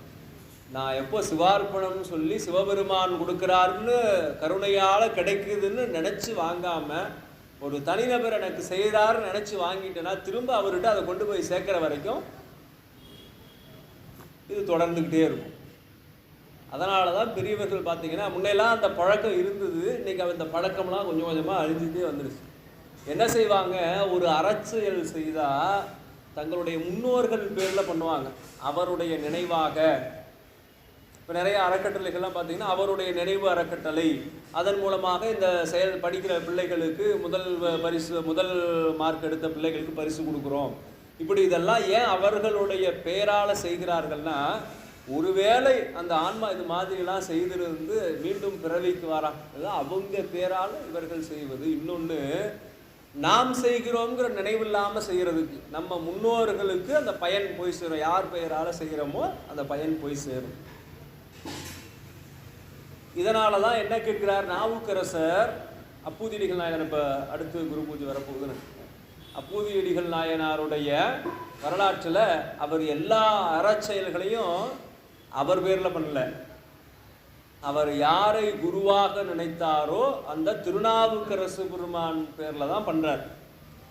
அது எதனாலன்னா, அப்படி நம்மிடத்துல செல்வம் இருந்து நாம் அந்த புண்ணியம் செய்தாலும் பாவம் செய்தாலும் அனுபவிக்கணும், புண்ணியம் செய்தாலும் அனுபவிக்கணும். அதனால தான் அழகாக இந்த வரி எல்லாம் அப்படியே எடுத்து இந்த கருத்துக்களை எல்லாம் எடுத்து பழைய இலக்கிய பாடல்களை எல்லாம் அப்படியே கொண்டு வந்துடுவாங்க. நாளை பொழுதை இறைவனுக்கு அளித்து நடக்கும் வாழ்வில் அமைதியை தேடு, நிம்மதி உனக்கும் கீழே உள்ளவர் கோடி நினைத்து பார்த்து நிம்மதி நாடு, மயக்கமா கலக்கமா மனதிலே குழப்பமா அப்படின்னு அந்த கடைசியாக இதெல்லாம் முதல்ல வர பல்லவியெல்லாம் பெருசாக கருத்து இல்லைன்னா கூட அந்த கடைசியாக இருக்கக்கூடிய சரணங்களில் இது மாதிரி ரொம்ப நுட்பமான கருத்துக்களை எடுத்து எளிமைப்படுத்தி கொடுத்துருப்பாங்க. ஆனால் அந்த கருத்து அவங்களும் தவிர்த்துட்டு போயிட்டாங்க, பின்னால் வந்தவங்களும் அது அங்கேருந்து தான் எடுத்தாங்கன்னு சொல்கிறது இல்லை. இப்போ ஒரு வாசகம் கேள்விப்பட்டிருக்கீங்க, இது எங்கிருந்து எடுக்கப்பட்டதோ அது இங்கிருந்தே எடுக்கப்பட்டது, எது எடுக்கப்பட்டதோ அது இங்கிருந்தே எடுக்கப்பட்டது அப்படின்னு ஒரு வாசகத்தை பார்ப்போம்.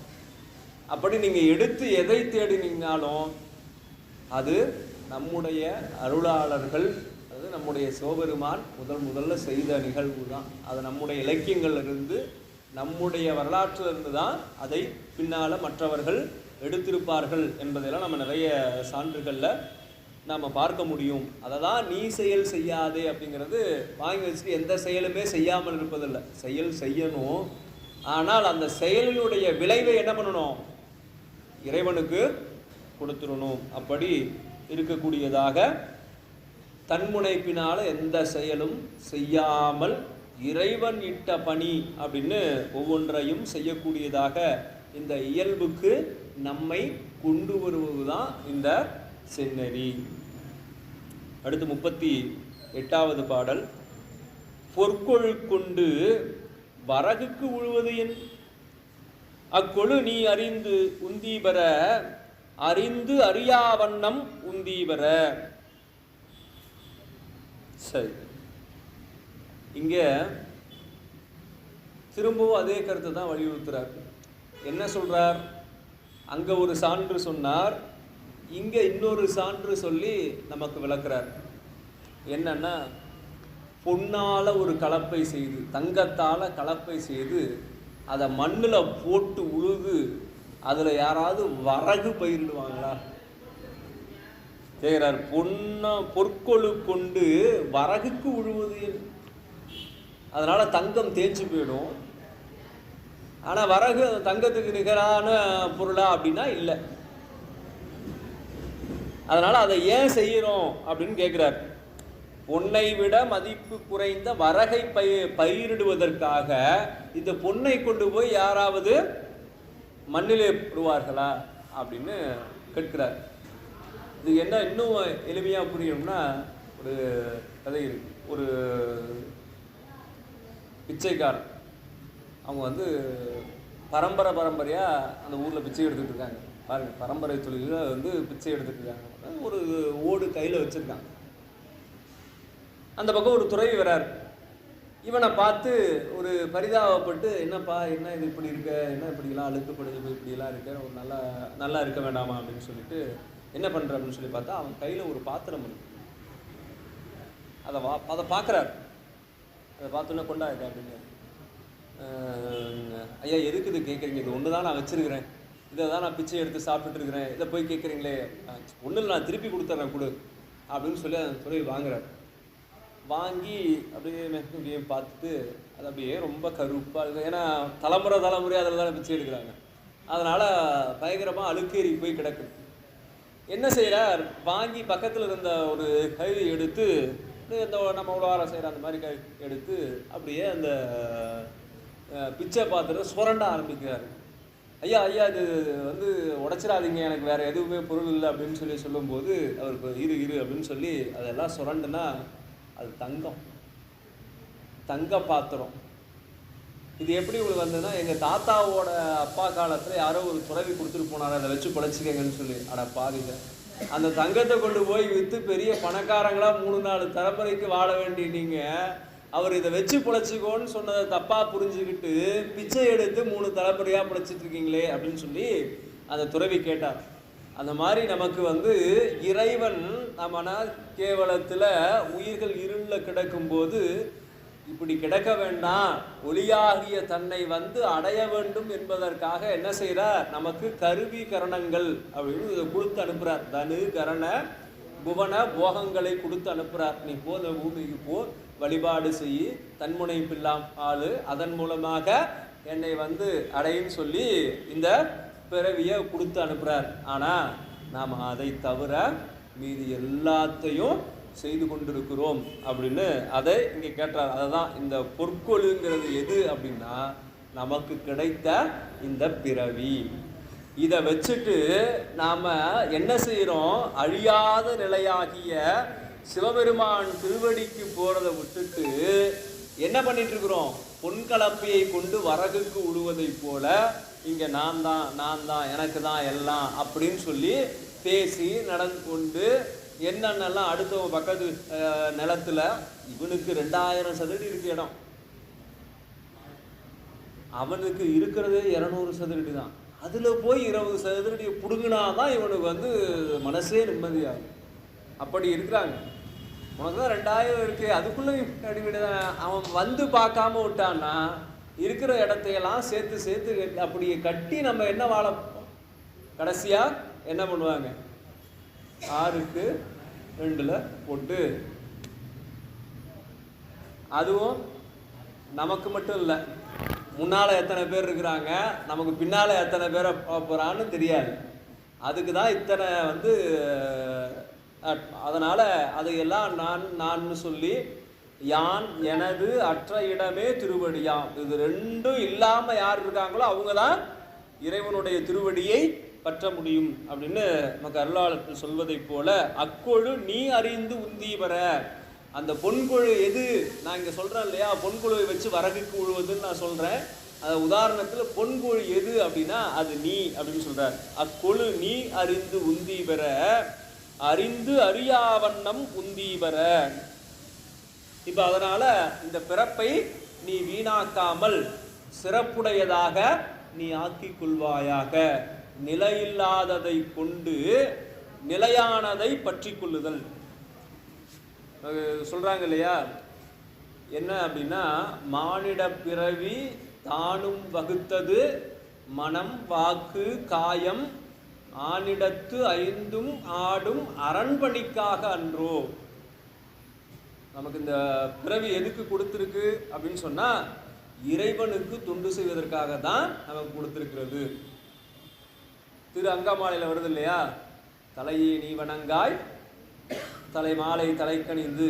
அந்த பதிகத்தை அப்படியே எடுத்து படித்து பாருங்கள். எதெல்லாம் எதற்காக படைக்கப்பட்டது அப்படின்னா, எல்லாமே இறைவனுடைய திரு தொண்டுக்காக, அடியார்களுடைய தொண்டுக்காக நமக்கு இது படைக்கப்பட்டிருக்கிறது என்பதை நீ தெரிந்து கொள்வாயாக. அதனால இப்பிறவி தப்பினால் எப்பிறவி வாய்க்குமோ. இப்போ இங்கே நாம திருவாரூர்ல வந்திருக்கிறோம். திருவாரூர் பிறந்தார்கள் எல்லாருக்கும் அடியேன் அப்படின்னு சுந்தரமூர்த்தி நாயனார் பாடிப்பெறுகிறார். எவ்வளவு பெரும் சிறப்புடையதாக இந்த நகரம் விளங்கி இருக்குது. பிறந்தவர்கள் பெருமகிழ்ச்சி, வந்து சேர்ந்தவர்களுக்கு சிறிது மகிழ்ச்சி. ஏன்னா நம்ம வேலை முடிஞ்சோன்னா நம்ம ஊர் எந்த ஊரோ அந்த ஊரை பார்க்க போயிடுவோம். அது இல்லாமல் திருவாரூர் பிறந்தார்கள் எல்லாருக்கும் அடியேன். திருவாரூரில் பிறந்தவர்களுக்கு இவ்வளவு சிறப்பு ஏன் சொல்கிறார் அப்படின்னா, இறைவனுடைய சிறப்பு மிக்க நகரம் இது.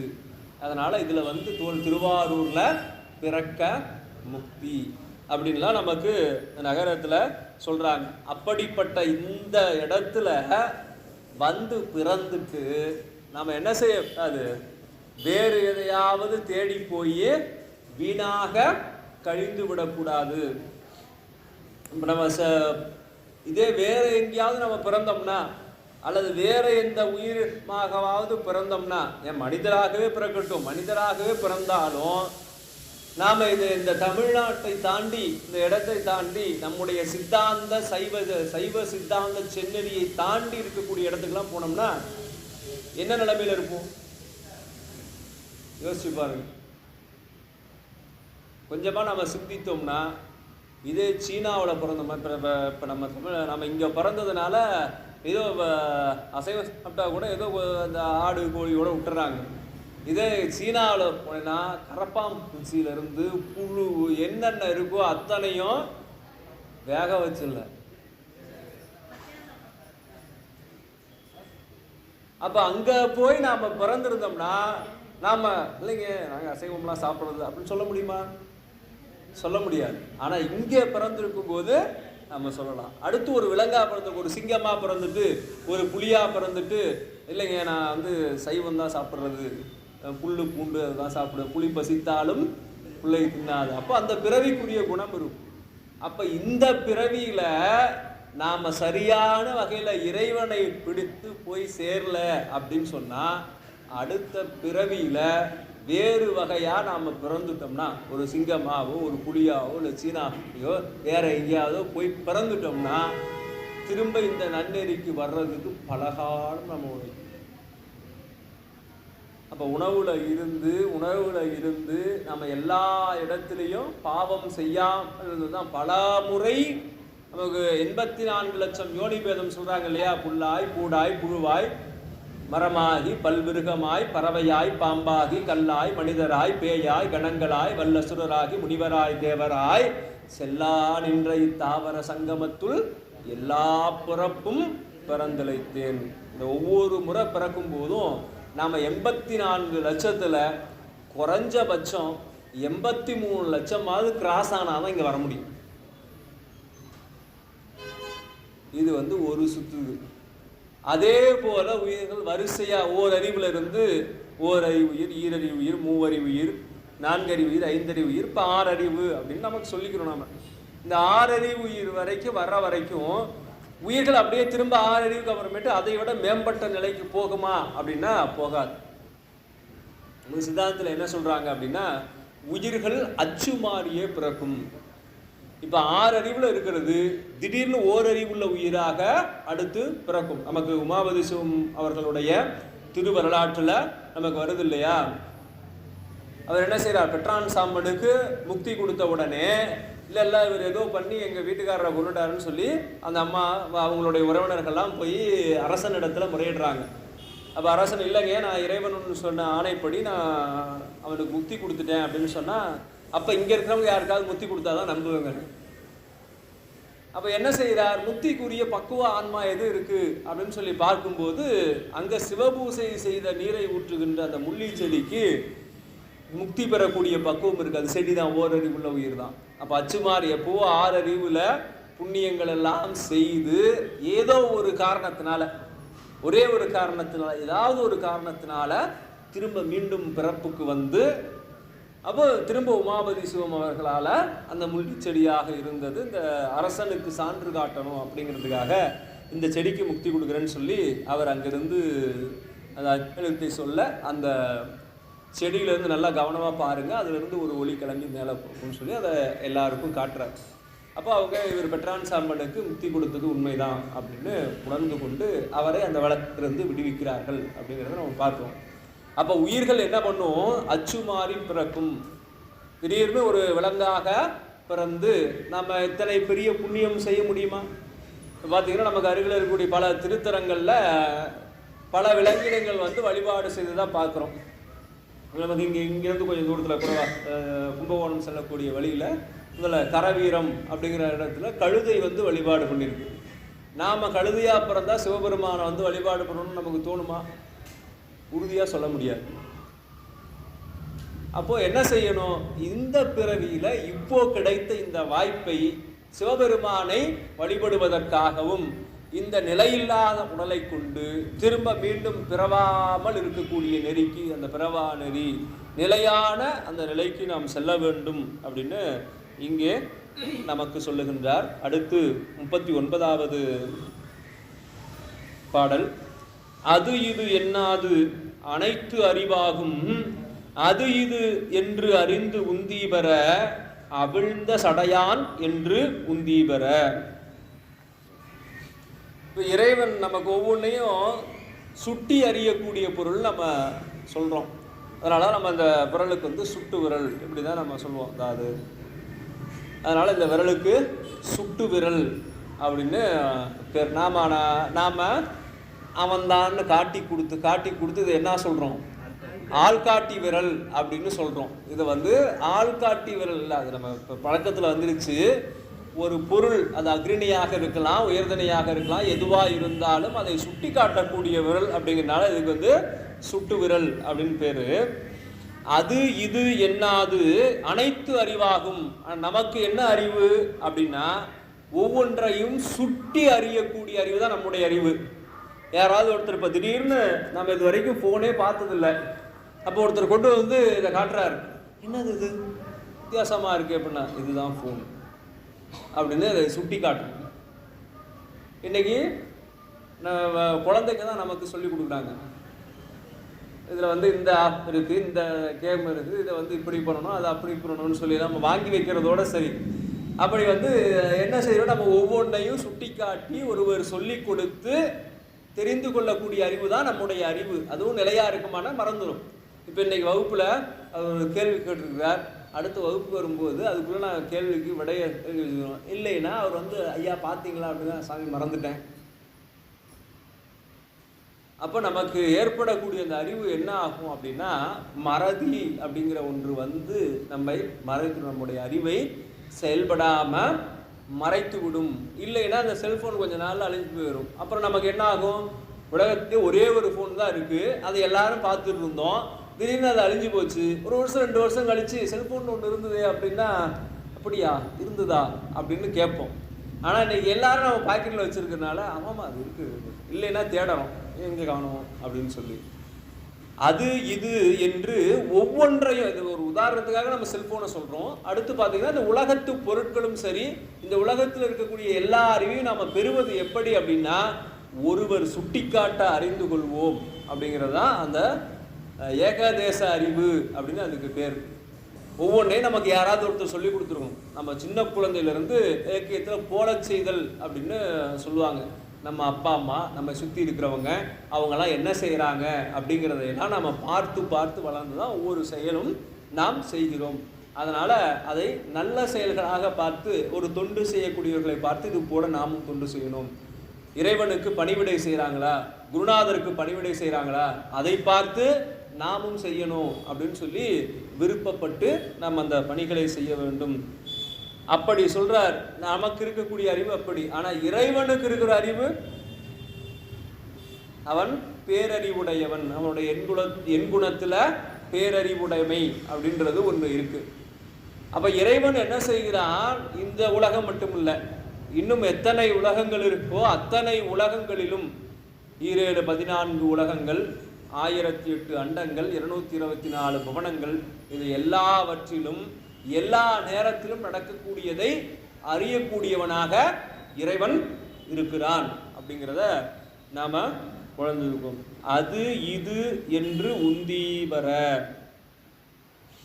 அடுத்து திரும்ப அவிழ்ந்த சடையான் என்று உந்தீவர, எல்லாம் சிவனென நின்றாய். நாவுக்கரசர் மிக எளிமையா நமக்கு எல்லாம் சிவனென நின்றாய் போற்றி அப்படின்னு சொல்றார். ஒரு ஆன்மா சிவபெருமானையே சிந்திக்கிறதுன்னா பார்க்கின்ற பொருள் எல்லாம் அதுக்கு என்னவாக தெரியும்? சிவமாவே தெரியும். அதுதான் சொல்றார். எல்லா பொருட்களையும் இறைவன் என்ன செய்கிறான்? ஒன்றாய் உடனாய் வேறாய் இருக்கின்றான் என்பதை நம்ம உணர்ந்து அதில் இருக்கக்கூடிய சிவத்தையே பார்க்கக்கூடிய தன்மை நமக்கு வந்து சேரும். அந்த சிவபெருமானுடைய சடை, அதெல்லாம் ஒரு குறிப்பு. பெருமானுடைய சடை எது அப்படின்னா அது ஞானத்தை குறிக்கக்கூடியது. நம்ம நடராஜ பெருமானுடைய திருமேனியை பார்த்தோம்னா அந்த சடை விரிந்து இருக்கும், அறிவு பறந்து விரிந்து இருக்கணும், குறுகிய இடத்துல இருக்கக்கூடாது. அதனால் அப்படியே அந்த பறந்து விரிந்ததாக இருக்கக்கூடிய அந்த ஞான சடை, அந்த ஞானத்திலே நின்று என்னவாகணும் அப்படின்னு சொன்னால், இந்த உயிர் சிவமாம் தன்மை பெற வேண்டும். நம்ம முக்தி அப்படின்னு சொல்கிறோம் இல்லையா, அந்த திருவடி பேரு, இறைவனுடைய திருவடி அடைதல் அப்படின்னு சொல்லும்போது வாரியார் சுவாமி சொல்லுவார், திருவடி போகிறது அப்படின்னு சொன்னால் ஒரு சாமியோட திருவடியில் போய் கரப்பாம்பூச்சி மாதிரி போய் ஒட்டிக்கிறதா அப்படின்னா அது இல்லை அந்த திருவடி அடைதல் அப்படிங்கிறது. இறைவன் என்ன தன்மை, அதனால தான் நம்ம சைவ சித்தாந்தம் மிக தெளிவாக சொல்லும், சிவமாம் தன்மை பெறுதல். இங்கே நல்லா நுட்பமாக உள்வாங்கிக்கணும். சிவனாதல் இல்லை, சிவமாதல் இல்லை, சிவமாம் தன்மை பெறுதல் அப்படிங்கிறத நம்ம ரொம்ப கவனமாக பார்க்கணும். அந்த சொல்லையே என்ன பண்ணாலும் நம்ம சிவமாக முடியாது. ஆனால் அந்த இறை சிந்தனையிலே இருந்தோம்னா சிவபெருமான் கிட்ட என்ன குணங்கள் இருக்கோ அந்த குணங்களை நாம் பெற முடியும். அதுதான் சிவமாம் தன்மை பெறுதல். அந்த சிவமாம் தன்மை பெற்ற பின்னால இந்த ஆன்மா எப்படி இருக்கும் அப்படின்னு சொன்னா, சிவபெருமான் வேறு தான் வேறு அப்படிங்கிற நிலை இல்லாமல் அந்த சிவபெருமானோடே ஒன்றி இருந்து சிவமாம் தன்மையில் இருக்கிறோம் அப்படின்னு அந்த ஆனந்தத்திலே இருக்கின்றோம் என்பதை உணராமல் அங்கே இருக்கும். உணர்ந்ததுன்னா என்ன ஆகும்? சில ஆன்மாக்கள் பார்த்தியா, நான் சாமி கிட்டே இருக்கேன், பரமசிவன் கழுத்தில் இருந்து பாம்பு கேட்டது, கருடா சௌக்கியமா, யாரும் இருக்கும் இடத்தில் இருந்து கொண்டால் எல்லாம் சௌக்கியமே, கருடன் சொன்னது அதில் அர்த்தம் உள்ளது. என்ன சொல்லுவாங்கன்னா பழைய இந்த பாம்பு இருக்கு இல்லையா, பாம்பினுடைய படத்து மேலே கருடனுடைய நிழல் பட்டாவே பாம்பு செத்துருமா. இது இருக்கிற இடம் எங்க? சிவபெருமான் மேலே உட்காந்துட்டு பரமசிவன் கழுத்திலிருந்து பாம்பு அந்த கருடனை பார்த்துக்கலாம். என்ன கருடா சௌக்கியமா? அப்போ கருடன் நிலைக்கும். அதுதான், என் நிழல் பட்டாலே நீ செத்துருவ, நீ இருக்கிற இடம் அப்படி. யாரும் இருக்கும் இடத்தில் இருந்து கொண்டால் எல்லாம் சௌக்கியமே அப்படின்னு நமக்கு ஒரு வேளை அந்த அறிவு இருந்ததுன்னா, நான் பார்த்தியா எங்க இருக்கேன் பார்த்தியா, சிவபெருமானுடைய திருவடியிலே இருக்க. நீங்களாம் வந்துட முடியுமா என் பக்கத்துல? அப்படி ஒரு உதறினார்னா வந்து விழுந்துருவோங்க. என்ன சொன்னா, எனக்கு 20 தோள்கள் இருக்கு, நான் மிக வலிமையானவன், என்னால் இந்த மலையை தூக்க முடியும்னால ராவணன் என்ன பண்ணா, கைலாய மலையை தூக்குனான். எதுக்காக தூக்குனான்? கைலாய மலையை தூக்குனான். எதுக்காக தூக்குனான்? அப்படியெல்லாம் தூக்கலாம. அவன் புஷ்ப விமானத்தில் போயிட்டு இருக்கும்போது நீங்கள் நல்லா கவனிச்சு பாருங்க, கைலாய மலையை ரொம்ப உயரத்துல இருந்து எடுத்தாங்கன்னா கூட கைலாய மலையை சுற்றி மேகம் போகும்போது அந்த தலை சிகரம் இருக்கு இல்லையா, அதுக்கு மேலே மேகமே போக முடியாது, சுற்றி இப்படி தான் போகும். நீங்கள் சில வீடியோலாம் பண்ணியிருப்பாங்க பார்த்தீங்கன்னா, அந்த கைலாய மலையில் அந்த மேகம் அவ்வளோ உயரத்தில் இருக்கிற மேகமே கூட அதை தாண்டி மேலே போக முடியாது, இப்படி விலகித்தான் போகும். அப்படி இருக்கக்கூடிய அந்த சிறப்பு மிக்க கைலாய மலை நான் நேராக தான் போவேன், நேராக தான் போவேன், மலையை சுற்றி போக மாட்டேன். நான் யார் தெரியுமா? நான் எதுக்கு வளைஞ்சு போகணும்? நான் நேராக தான் போவேன். இந்த மலையை தூக்கி அந்தாண்ட வச்சு நான் ஏன் பார்த்துட்டு நேராக போகிறேன்னு தான் மலையை தூக்குனான். சாமி என்ன பண்ணார்?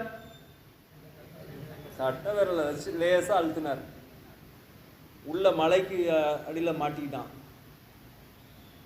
கொஞ்ச நாள் இல்லை, பல வருஷம் மாட்டி சாமி என்னை விட்டுங்கன்னு கதறான். அப்போதான் இறைவனுக்கு சாமகானம் பிடிக்கும். இறைவன் எப்பவுமே இசைக்கு மயக்கம். அப்போ சாமகானம் இறைவனுக்கு பிடிக்கும், நீ அதை பாடு, நீ தப்பிச்சுவ அப்படின்னு சொல்லி அந்த கைலாயத்தில் இருந்த ஒரு முனிவர் அவனுக்கு யோசனை சொல்ல, அவன் ஏற்கனவே வீணை வாசிக்கிறதுல சிறப்பு. அவனுடைய கொடியே ராவணனுடைய கொடி வீணை கொடி. அந்த காலத்து அரசர்கள்லாம் நமக்கு ஒரு கொடி அடையாளமாக வச்சுருப்பாங்க. சிவபெருமானுக்கு நந்தி கொடி, திருமாலுக்கு கருடக்குடி, அரசர்களும் அப்படி. சேரனுக்கு வில்கொடி, சோழனுக்கு புலிக்கொடி, பாண்டியனுக்கு மீன்கொடி, இப்படி அந்த மாதிரி தேவருக்கும் சரி அரசர்களுக்கும் சரி மகாபாரதத்தில் போருக்கு ஒவ்வொருத்தருக்கும் ரதத்தில் ஒவ்வொரு கொடி இருக்கும். அர்ஜுனனுக்கு அனுபவ கொடி, பீஷ்மருக்கு பனைமர கொடி, இப்படி ஒவ்வொருத்தருக்கும் ஒவ்வொரு கொடி இருக்கும். அது அந்த போர்க்கள காட்சியை பார்க்கும்போது மகாபாரதத்தில் யார் யாரெல்லாம் என்னென்ன கொடி இருந்தாங்க அப்படின்னு சொல்லி என்னென்ன கொடி வச்சுருந்தாங்க. துரியோதனனுக்கு பாம்பு கொடி, இப்படி ஒவ்வொருத்தருக்கும் ஒவ்வொரு கொடி அடையாளம். அதில் ராவணனுக்கு என்ன கொடியினுடைய அடையாளம்னா வீணை. அவன் வந்து வீணை வாசிப்பதில் அவனை அவ்வளவு எளிதாக யாரும் வெல்ல முடியாது, அவ்வளவு திறமை உள்ளவன்.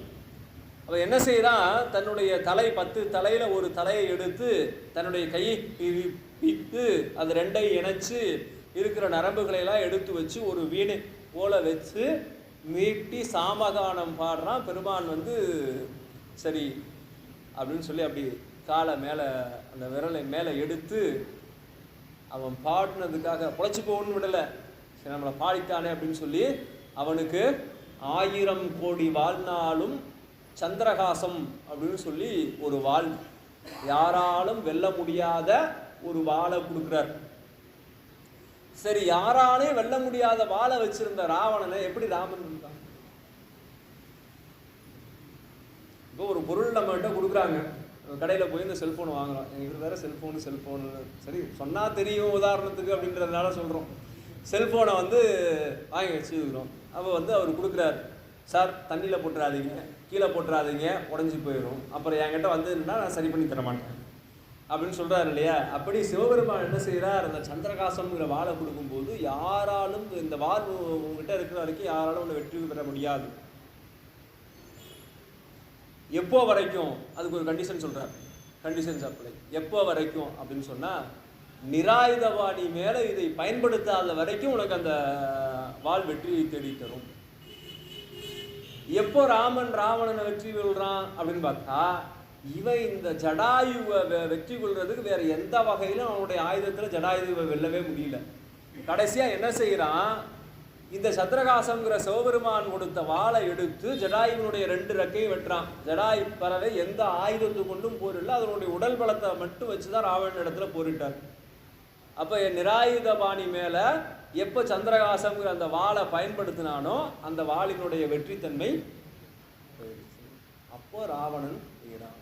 அப்போ என்ன செய்யணும் அப்படின்னா, இந்த சிவமாம் தன்மை பெறுகிறோம் அப்படின்னு நாம் உணர்ந்து அதனால் ஆணவம் அடையக்கூடாது. அதனால தான் இறைவன் செய்யலாம் முத்தி பேருக்கு அவங்களுக்கு அந்த சரியான பதம் வந்த உடனே முத்தி பேரில் கொண்டு போய் சிவமாம் தன்மையில் நிறுத்தின உடனே அவங்களுக்கு அந்த உணர்வு எதுவுமே இருக்காது. நாம் இங்கே இருக்கிறோம் அப்படிங்கிற உணர்வே இல்லாமல் சிவபெருமானிடத்தே இந்த உயிர்கள் 2 கலந்து அந்த சிவமாம் தன்மை பெற்று அங்கே ஒன்றாக இருக்கும் அப்படிங்கிறத அதான் சொல்றது. அது இது என்று அறிந்து உந்தீபெற அவிழ்ந்த சடையான் என்று உந்தீபெற என்று சொல்லி இந்த பாடல்ல அது இறைவனுடைய திருவருள் ஞானத்தால் அவர் வணங்கினால்தான் நாம் அதை பெற்றுக்கொள்ள முடியும். அவனருளாலே அவன்தால் வணங்கி என்று சொல்லி அடுத்து 40வது பாடல். அவன் இவன் ஆனது அவனருளால் அல்லது, நம்ம முன்ன சொன்னது அடுத்த பாடலே வந்துச்சு. அவன் இவன் ஆனது அவனருளால் அல்லது இவன் அவன் ஆகான் என்று உந்தீபெற என்னும் இவனே என்று உந்தீபெற. முன்ன சொன்னதுதான் அந்த பாடலுக்கு நம்ம சொன்ன விரிவான விளக்கத்துல எப்பவுமே ஆன்மா சிவபெருமானுக்கு நிகராக முடியாது. இடத்தே இருந்து அந்த முக்தி இன்பத்தை அனுபவிக்கிறோம் என்கின்ற உணர்வு இல்லாமல் அங்கே இருக்க முடியுமே ஒழிய மற்றபடி நாம் அருள் செய்யக்கூடிய அளவுக்கு சிவபெருமானாக மாற முடியுமா? ஏகான்மவாதிகள் ஒருத்தர் இருக்காங்க இல்லையா, நானே பிரம்மம் நானே எல்லாம் அப்படின்னு சொல்லக்கூடிய அந்த நிலை நம்மால் எதையும் செய்ய முடியாது அப்படிங்கிறத இந்த பாடலில் மிக தெளிவாக நமக்கு எடுத்து சொல்கிறார். அடுத்து 41வது பாடல். முக்தி முதலுக்கே மோக கொடி படர்ந்து அத்தி பழுத்ததென்று உந்தீபெற அப்பழம் உண்ணாதே உந்தீபெற. இங்கே முக்தி முதலுக்கே மோக கொடி படர்ந்து, இங்கே நம்ம முக்திக்கு போகலான்னு போனோம்னா நம்ம என்ன செய்யும்? பல 6 கோடி மாயா சக்திகள் வேறு வேறு தம் மாயைகள் தொடங்கின. நம்ம எங்கேயாவது ஞானத்தை தேடி போகலான்னு போனோம்னா அதுக்கு இந்த மோக கொடின்னு சொல்லக்கூடிய உலக விஷயங்கள் எதுவுமே நம்மளை விடாது ஞானத்தை நாடி போகிறதுக்கு.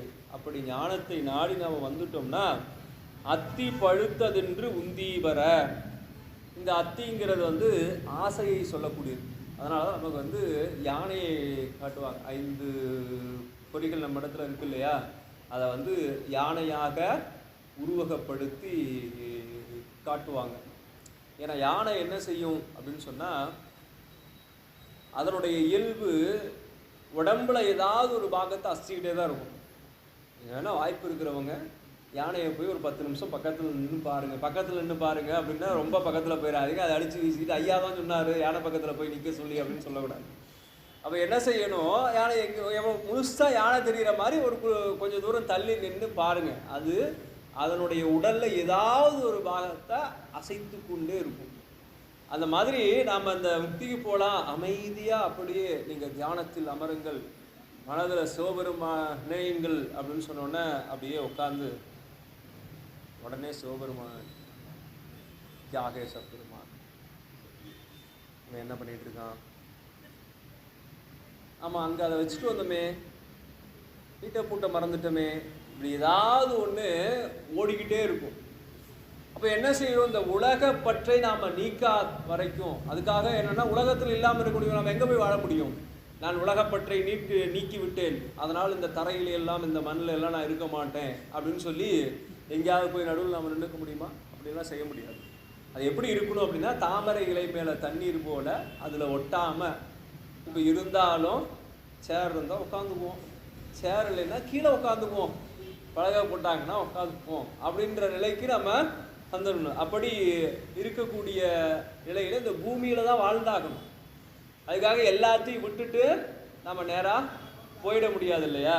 அதனால் அந்த மோக கொடி அதன் மேலே இருக்கக்கூடிய ஆசையை குறைத்து கொள்ளணும். ஆசை அருமின்கள் ஈசனோடாயினும் ஆசை அருமின்கள் அப்படின்னு திருமந்திரத்தில் திருமூலர் நமக்கு எடுத்து சொல்றார். அந்த அத்தி அப்படின்னு சொல்லக்கூடிய இங்கே காட்டுறது அந்த மோக கொடியில அத்தி பழுத்தது என்று உந்தி பெற அப்பழம் உண்ணாதே உந்தி பெற. இந்த அத்திங்கிறது வந்து ஆசையை சொல்றார்.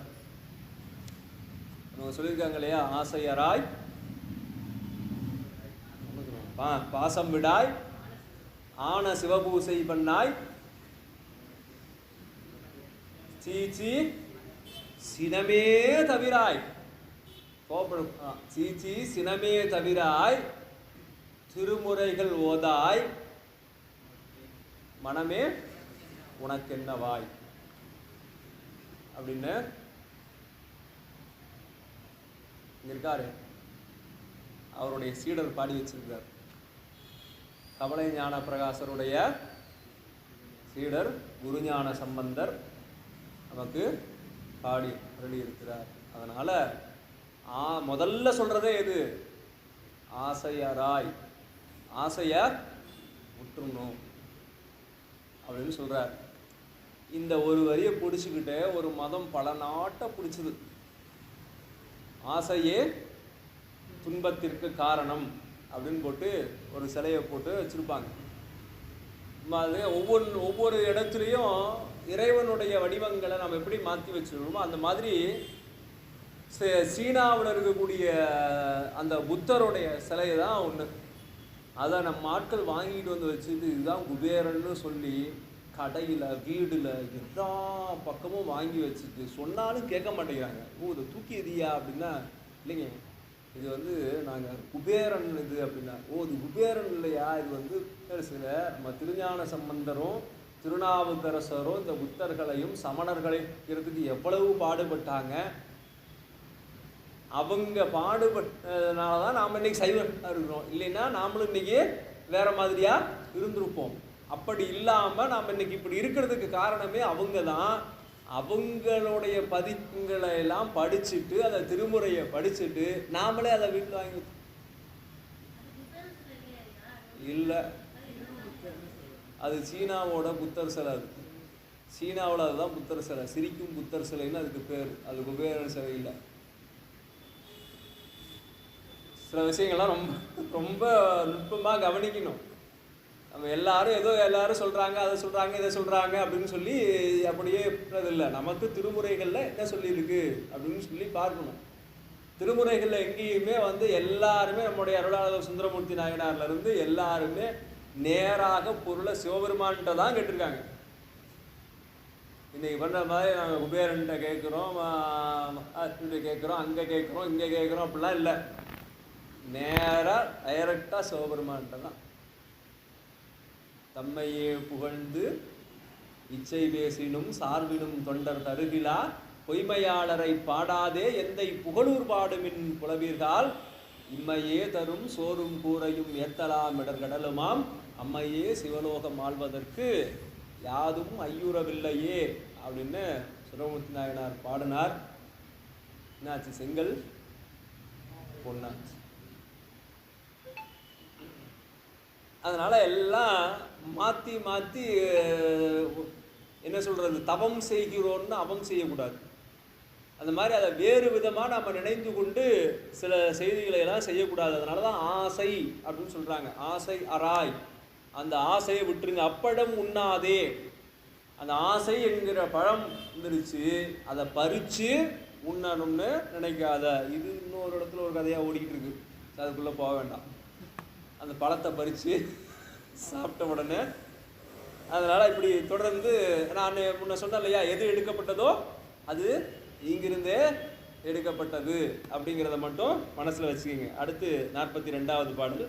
அண்டம் முதலாய் அனைத்தையும் உட்கொண்டு கொண்டத்தை கொல்லாதே உந்தி பெற குறைவற்ற செல்வம் என்று உந்தி பெற அப்படின்னு இங்கே காட்டுறார். இப்போ நமக்கு 36 தத்துவங்கள் ஆனது தான் இந்த உடல். 36 தத்துவங்கள், 60 தாத்வீகங்கள், மொத்தம் 96. அந்த 96 தத்துவங்களாகவே சொல்வதும் ஒரு மரபு. அப்போ இந்த 36 தத்துவங்களையும் நம்ம இந்த 96 கடந்தாதான் இறைவனை பற்ற முடியும். அதான் சொல்ற, அண்டம் முதலாய் அனைத்தையும் உட்கொண்டு கொண்டத்தை கொல்லாதே உந்தீபர குறைவற்ற செல்வம் என்று உந்தீபர. இப்போ திரும்ப அதே செய்தி தான். தனுகரண புவன போகங்களில் இருக்கிறனா இதை கொண்டு இறைவனை பற்றணுமே ஒழிய அவன் என்ன செய்யக்கூடாது, இந்த மற்றவற்றை பற்றக்கூடாது. ஆனால் இங்கே திரும்ப என்ன சொல்றார், குறைவற்ற செல்வம். குறைவற்ற செல்வம் அப்படின்னு நாம் இன்னைக்கு எதை சொல்ல முடியும் அப்படின்னு சொன்னால் எதையுமே சொல்ல முடியாது. இறைவனுடைய அருளை தவிர வேறு எதுவுமே குறைவற்ற செல்வமாக இருக்காது. இது என்ன செய்யும், ஒரு கட்டத்தில் எல்லாமே குறைய ஆரம்பிக்கும், நிறையும் ஆகும் குறையும் ஆகும். ஆனால் குறைவற்ற செல்வமாக இருப்பது எது அப்படின்னு சொன்னால் அது இறைவனுடைய திருவருள் தான், அவனுடைய திருவழி தான். செல்வன் கடலேற்றும் செல்வம் செல்வமே. அதே பதிவு தான் தில்லை பதிகம் எடுத்து பார்த்தீங்கன்னா, செல்வ நெடுமாடம் சென்று சேனோங்கி செல்வம் அதிதோய செல்வம் உயர்கின்ற செல்வர் வாழ்தில்லை சிற்றம்பலமேய செல்வன் கடலேற்றும் செல்வம் செல்வமே. என்ன செல்வம் அப்படின்னா சிவபெருமானுடைய திருவடியை பணிந்து வழிபாடு செய்வது தான் அந்த செல்வம். அது குறைவற்ற செல்வம் என்று உந்தீபர என்று இந்த 42வது பாடல்ல நமக்கு காட்டார். அடுத்து 43வது பாடல், காயத்துள் மெய்ஞானக்கல் உண்ணமாட்டாதே மாயக்கல் உண்டார் என்று உந்தீபர வரட்டு பசுக்கள் என்று உந்தீபர. இப்போ இங்கே சொல்றார் 43வது பாட்டில், காயத்துள் மெய்ஞானக்கல். இது என்ன அப்படின்னு சொன்னா, இறைவனை அடைவதற்கு இந்த உடல் தான் கருவியா இருக்கும். இதை வச்சு தான் அவனுக்கு பணிவிடை செய்து, அடியார்களுக்கு பணிவிடை செய்து அவனை போய் நாம அடைய முடியும். அதை என்னவா உருவகப்படுத்துறார் அப்படின்னு சொன்னா, மெய்ஞான கல். கல்ல மெய்ஞான கல் அப்படின்னு சொல்றார். இந்த உடல்லையே இருக்கும் அந்த மெய்ஞான கல் உண்ண மாட்டாதே மாயக்கல் உண்டார் என்று உந்தீபர. ஞானத்துக்கு ஆப்போசிட் எதுன்னா மாயம், மாயைக்கு எதிர் எதுன்னா ஞானம். அந்த புராணத்தில் கிரௌஞ்ச மலை அப்படின்னு ஒரு மலை இருக்கும். சூரபதுமனுடைய நம்பியில் ஒரு அவன் என்ன செய்கிறான், ஒரு மலையாக மாறி அந்த மலைக்குள்ளே வர்றவர்கள்லாம் யாரெல்லாம் சூரபதுமன் அழிக்கணும்னு வர்றாங்களோ அவங்களையெல்லாம் அந்த மலைக்குள்ளே இழுத்து அப்படியே மயக்கி அவர்களை அங்கே ஏற்றுவான். அப்படி இருக்கக்கூடிய அந்த மாய இடத்திற்கு பேர் கிரௌஞ்ச மலை அப்படின்னு. அந்த மாயத்திற்கு எதிராக ஞான வேல், அந்த வேலுக்கு கொண்டு அந்த கிரௌஞ்ச மலையை முருகப்பெருமான் விளக்குறார். அதே மாதிரி நம்ம பார்த்தோம்னா ஒவ்வொரு அந்த கால அஸ்திரம் தனுர்வேதம் அப்படின்னு ஒன்று இருக்குது.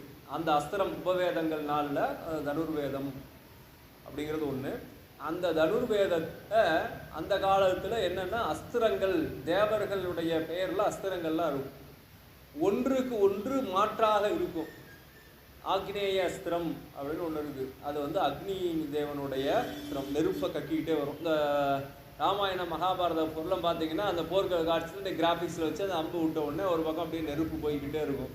அடுத்து அவர் வந்து வர்ணாஸ்திரம் அப்படின்னு சொல்லி தண்ணியை அம்பு அனுப்புவார். இதெல்லாம் பார்த்தோம்னா அப்படியே ஒவ்வொன்றா நாகாஸ்திரம், நாகாஸ்திரக்கு எதிராக கருடாஸ்திரம், இப்படி ஒவ்வொன்றா வரும்போது என்ன பண்ணுறான், நம்ம ராமாயணத்தில் ராமன் கிட்டும்போது இந்திரஜித் என்ன செய்யறான், மோகாஸ்திரம் அப்படின்னு சொல்லி ஒரு அஸ்திரத்தை விட்டுறான். மோகாஸ்திரம் மயக்கம் தரக்கூடியது, எல்லாம் மயங்கிட்டாங்க. அப்போ அதற்கு எதிராக என்ன பண்ணணும் அப்படின்னா இதே மாதிரி காட்சி தான் கந்தபுராணத்தில் வரும். அங்கே வந்து சஞ்சீவி மலையை போய் எடுத்துகிட்டு வந்தார், எல்லாம் முழிச்சுக்கிட்டாங்கன்னு சொல்லுவாங்க. அங்கே அதே போல் நவவீரர்கள், வீரபாகு முதலாக இருக்கக்கூடியவர்கள் எல்லாம் சிங்கமுகாசுரன் நினைக்கிறேன், சரியாக நினைவில்லை, சிங்கமுகாசுரனோ சூரபதுமனோ மோகாஸ்திரத்தை விட்டுருவாங்க. அவன் விட்ட உடனே இவங்க எல்லாரும் மயங்கிடுவாங்க. முருகப்பெருமான் திரும்ப அவருடைய வேல் ஞானாஸ்திரம் என்று சொல்லக்கூடிய அந்த ஞான ஏவி தான், ஞானத்தினால்தான் மாயையை அழிக்க முடியும். வேற எதை கொண்டும் நீங்கள் அழிக்க முடியாது. அதனால் அந்த மோகாஸ்திரத்துக்கு ஞானாஸ்திரம் தான் இது, அதுதான் வெற்றி கொள்ளும் ஞானாஸ்திரம் தான். அதனால் இங்கே என்ன சொல்றார், காயத்துள் மெய்ஞானக்கல் உண்ண மாட்டாதே மாயக்கல் உண்டார் என்று உந்தீபர. இந்த மெய்ஞானத்தை பற்றாம உலகத்தை பற்றணும்னா நாம் ஞானத்தை விட்டு ஞான கல்லை விட்டு இந்த மாயக்கல்லை உண்டால் எப்படி இந்த உலகில் இருக்கக்கூடிய கல் உண்டோம்னா அப்படியே மயங்கி தடுமாறி என்ன செய்கிறோன்னு தெரியாமல் விழுவோம் அப்படின்னு சொல்லக்கூடிய அந்த நிலைக்கு நாம் போய்விடுவோம். வரட்டு பசுக்கள் என்று உந்தி வர. வரட்டு பசு அப்படின்னு சொன்னால் பசு எதுக்காக வைத்திருக்கிறோம்? இன்னைக்கு வேறவங்க வேற எதுக்காக வச்சுருக்காங்க, நாம் எதுக்காக வச்சுருக்கோம்? பால் கொடுப்பதற்காக தான் அந்த பசுவை வைத்திருக்கிறோம். ஆனால் வரட்டு பசு அப்படின்னு சொன்னால் அது பாலே கொடுக்கலன்னா அது இருந்தா என்ன இல்லைன்னா. அதனால் இது போல் ஞானத்தை பற்ற முடியாத ஆன்மாக்கள், பற்றாத ஆன்மாக்கள் அது இருந்தும் வீண்தான், திரும்ப பிறப்பு எடுத்துக்கொண்டே இருக்கும், அது வீண்தான் என்று சொல்லி இந்த 43வது பாட்டில் நமக்கு இருக்கிறார். அடுத்து 44வது பாட்டு ரொம்ப சிறப்பு. இதுக்கு மட்டுமே நமக்கு ஒரு வகுப்பு தேவைப்படும், இந்த பாடலுக்கு மட்டும். காலத்தினுடைய அருமை கருதி நம்ம இந்த நூலை இந்த வாரத்தில் முடிச்சாகணும். இந்த வகுப்பில் சிந்தையின் உள்ளும் என் சென்னியினும் சேர வந்தவர் வாழ்க என்று உந்தி வர, மடவால் உடனே என்று உந்தி வர. ஒரே செய்தி தான். சிந்தையின் உள்ளும் என் சென்னியிலும் சேர வந்தவர் வாழ்க என்று உந்தி வர. இங்கே குருநாதரை நினைந்து போற்றுகின்றார் சிவபெருமான். ஆன்மாக்களுக்கு என்ன வடிவத்தில் 3 வகை ஆன்மாக்கள் இருக்கு. என்னென்ன வகை?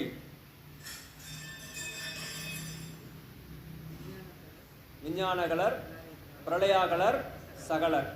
இதில் விஞ்ஞானகலருக்கு அவர்களுடைய ஆன்மாக்கு அறிவுக்குள் அறிவாய் என்று இறைவன் உணர்த்துவார்.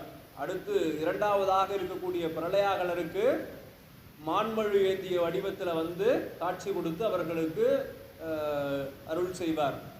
3வதாக சகலர் என்று சொல்லக்கூடிய நமக்கெல்லாம் எப்படி அருள் செய்வார் என்று சொன்னால், குருநாதராக மானிட சட்டை தாங்கி வந்து குருநாதராக வந்துதான் அருள் செய்வார். அந்த செய்தியை இங்கே காட்டுறார்.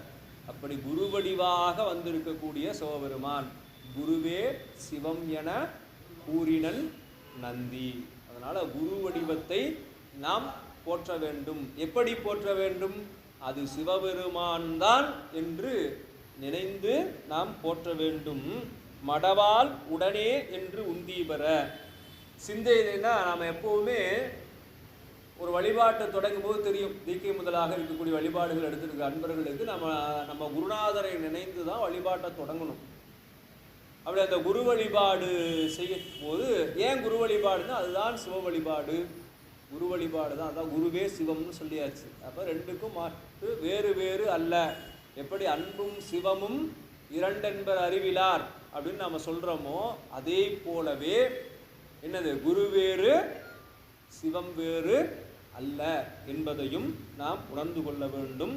அவர் விரும்பார் சிந்தையின் உள்ளும் சென்னியிலும் தலையிலே குருநாதர் திருவடி தீக்கை அப்படின்னு சொல்லக்கூடிய அந்த நிலையை கொடுக்கிறதா. ஒரு ஆன்மா பெறக்கூடிய இந்த மானிட பிறவியில் பெறக்கூடிய மிகப்பெரிய மரியாதை அப்படின்னா, எங்கேயோ போய் நம்மளை பெரிய மாலை கிரீடம்லாம் வச்சு அதில் பெரிய மரியாதை.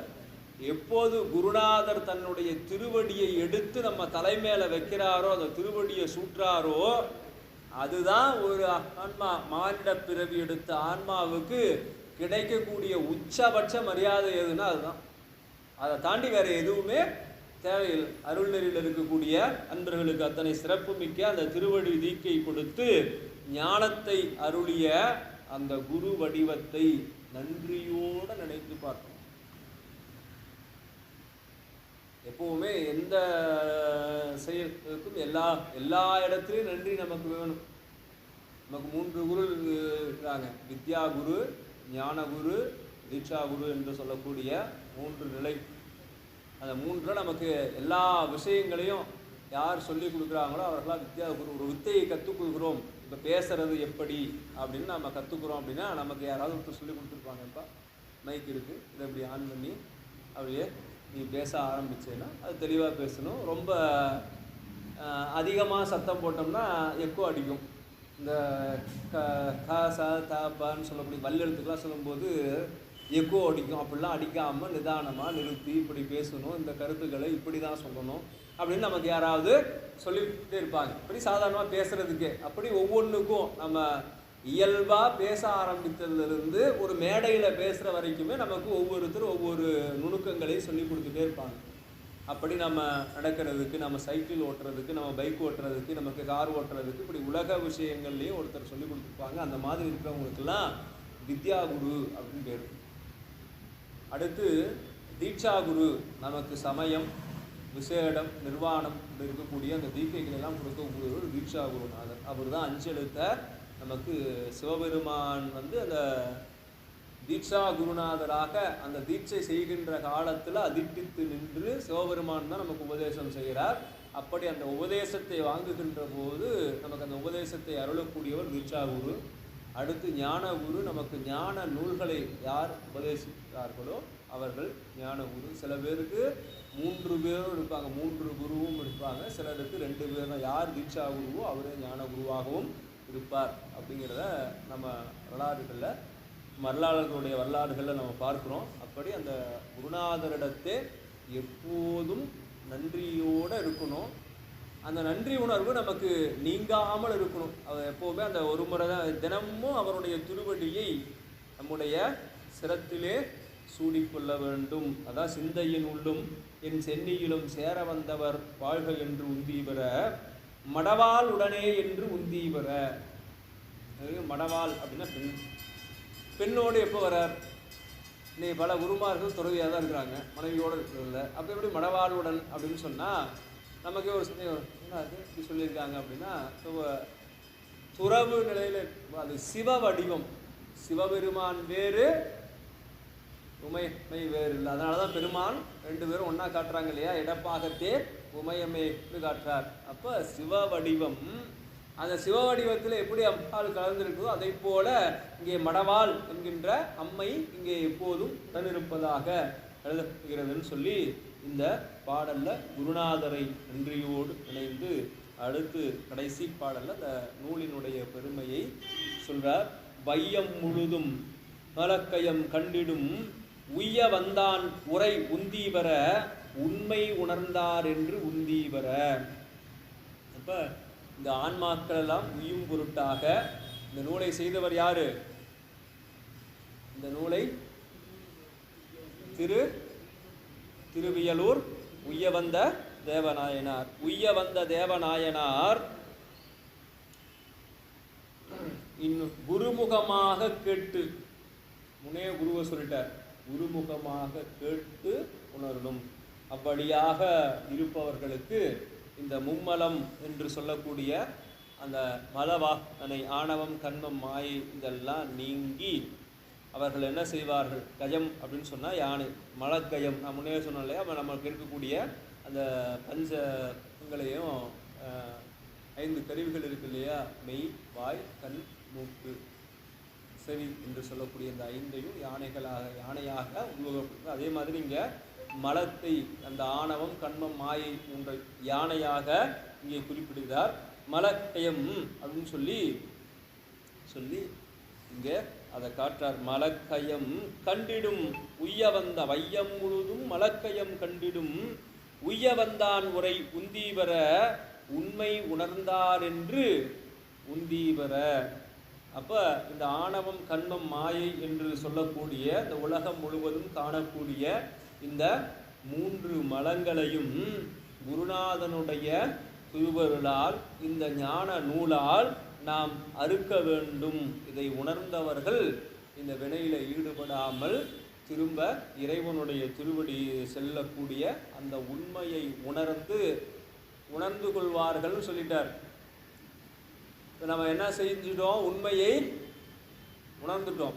கற்க கசடர கற்பவை கற்றபின் நிற்க அதற்கு தக.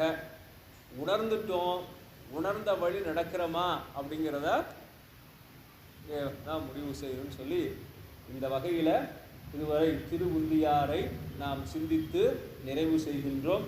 இந்த உரையிலே ஏதேனும் சொற்குற்றமோ பொருட்குற்றமோ செய்திருந்தால் அது அடியேனுடைய சிற்றறிவின் பார்ப்பட்டது என்றும், நிறைகள் இருந்தால் எந்த ஞானாசிரியர் பெருமகனார் சிவமா ஜானகிராமன் ஐயா அவர்களுடைய அருட்கருணையை சார்ந்தது என்று சொல்லி நல்லதொரு வாய்ப்பிற்கு நன்றி கூறி நிறைவு செய்கின்றோம். திருச்சிற்றம்பலம்.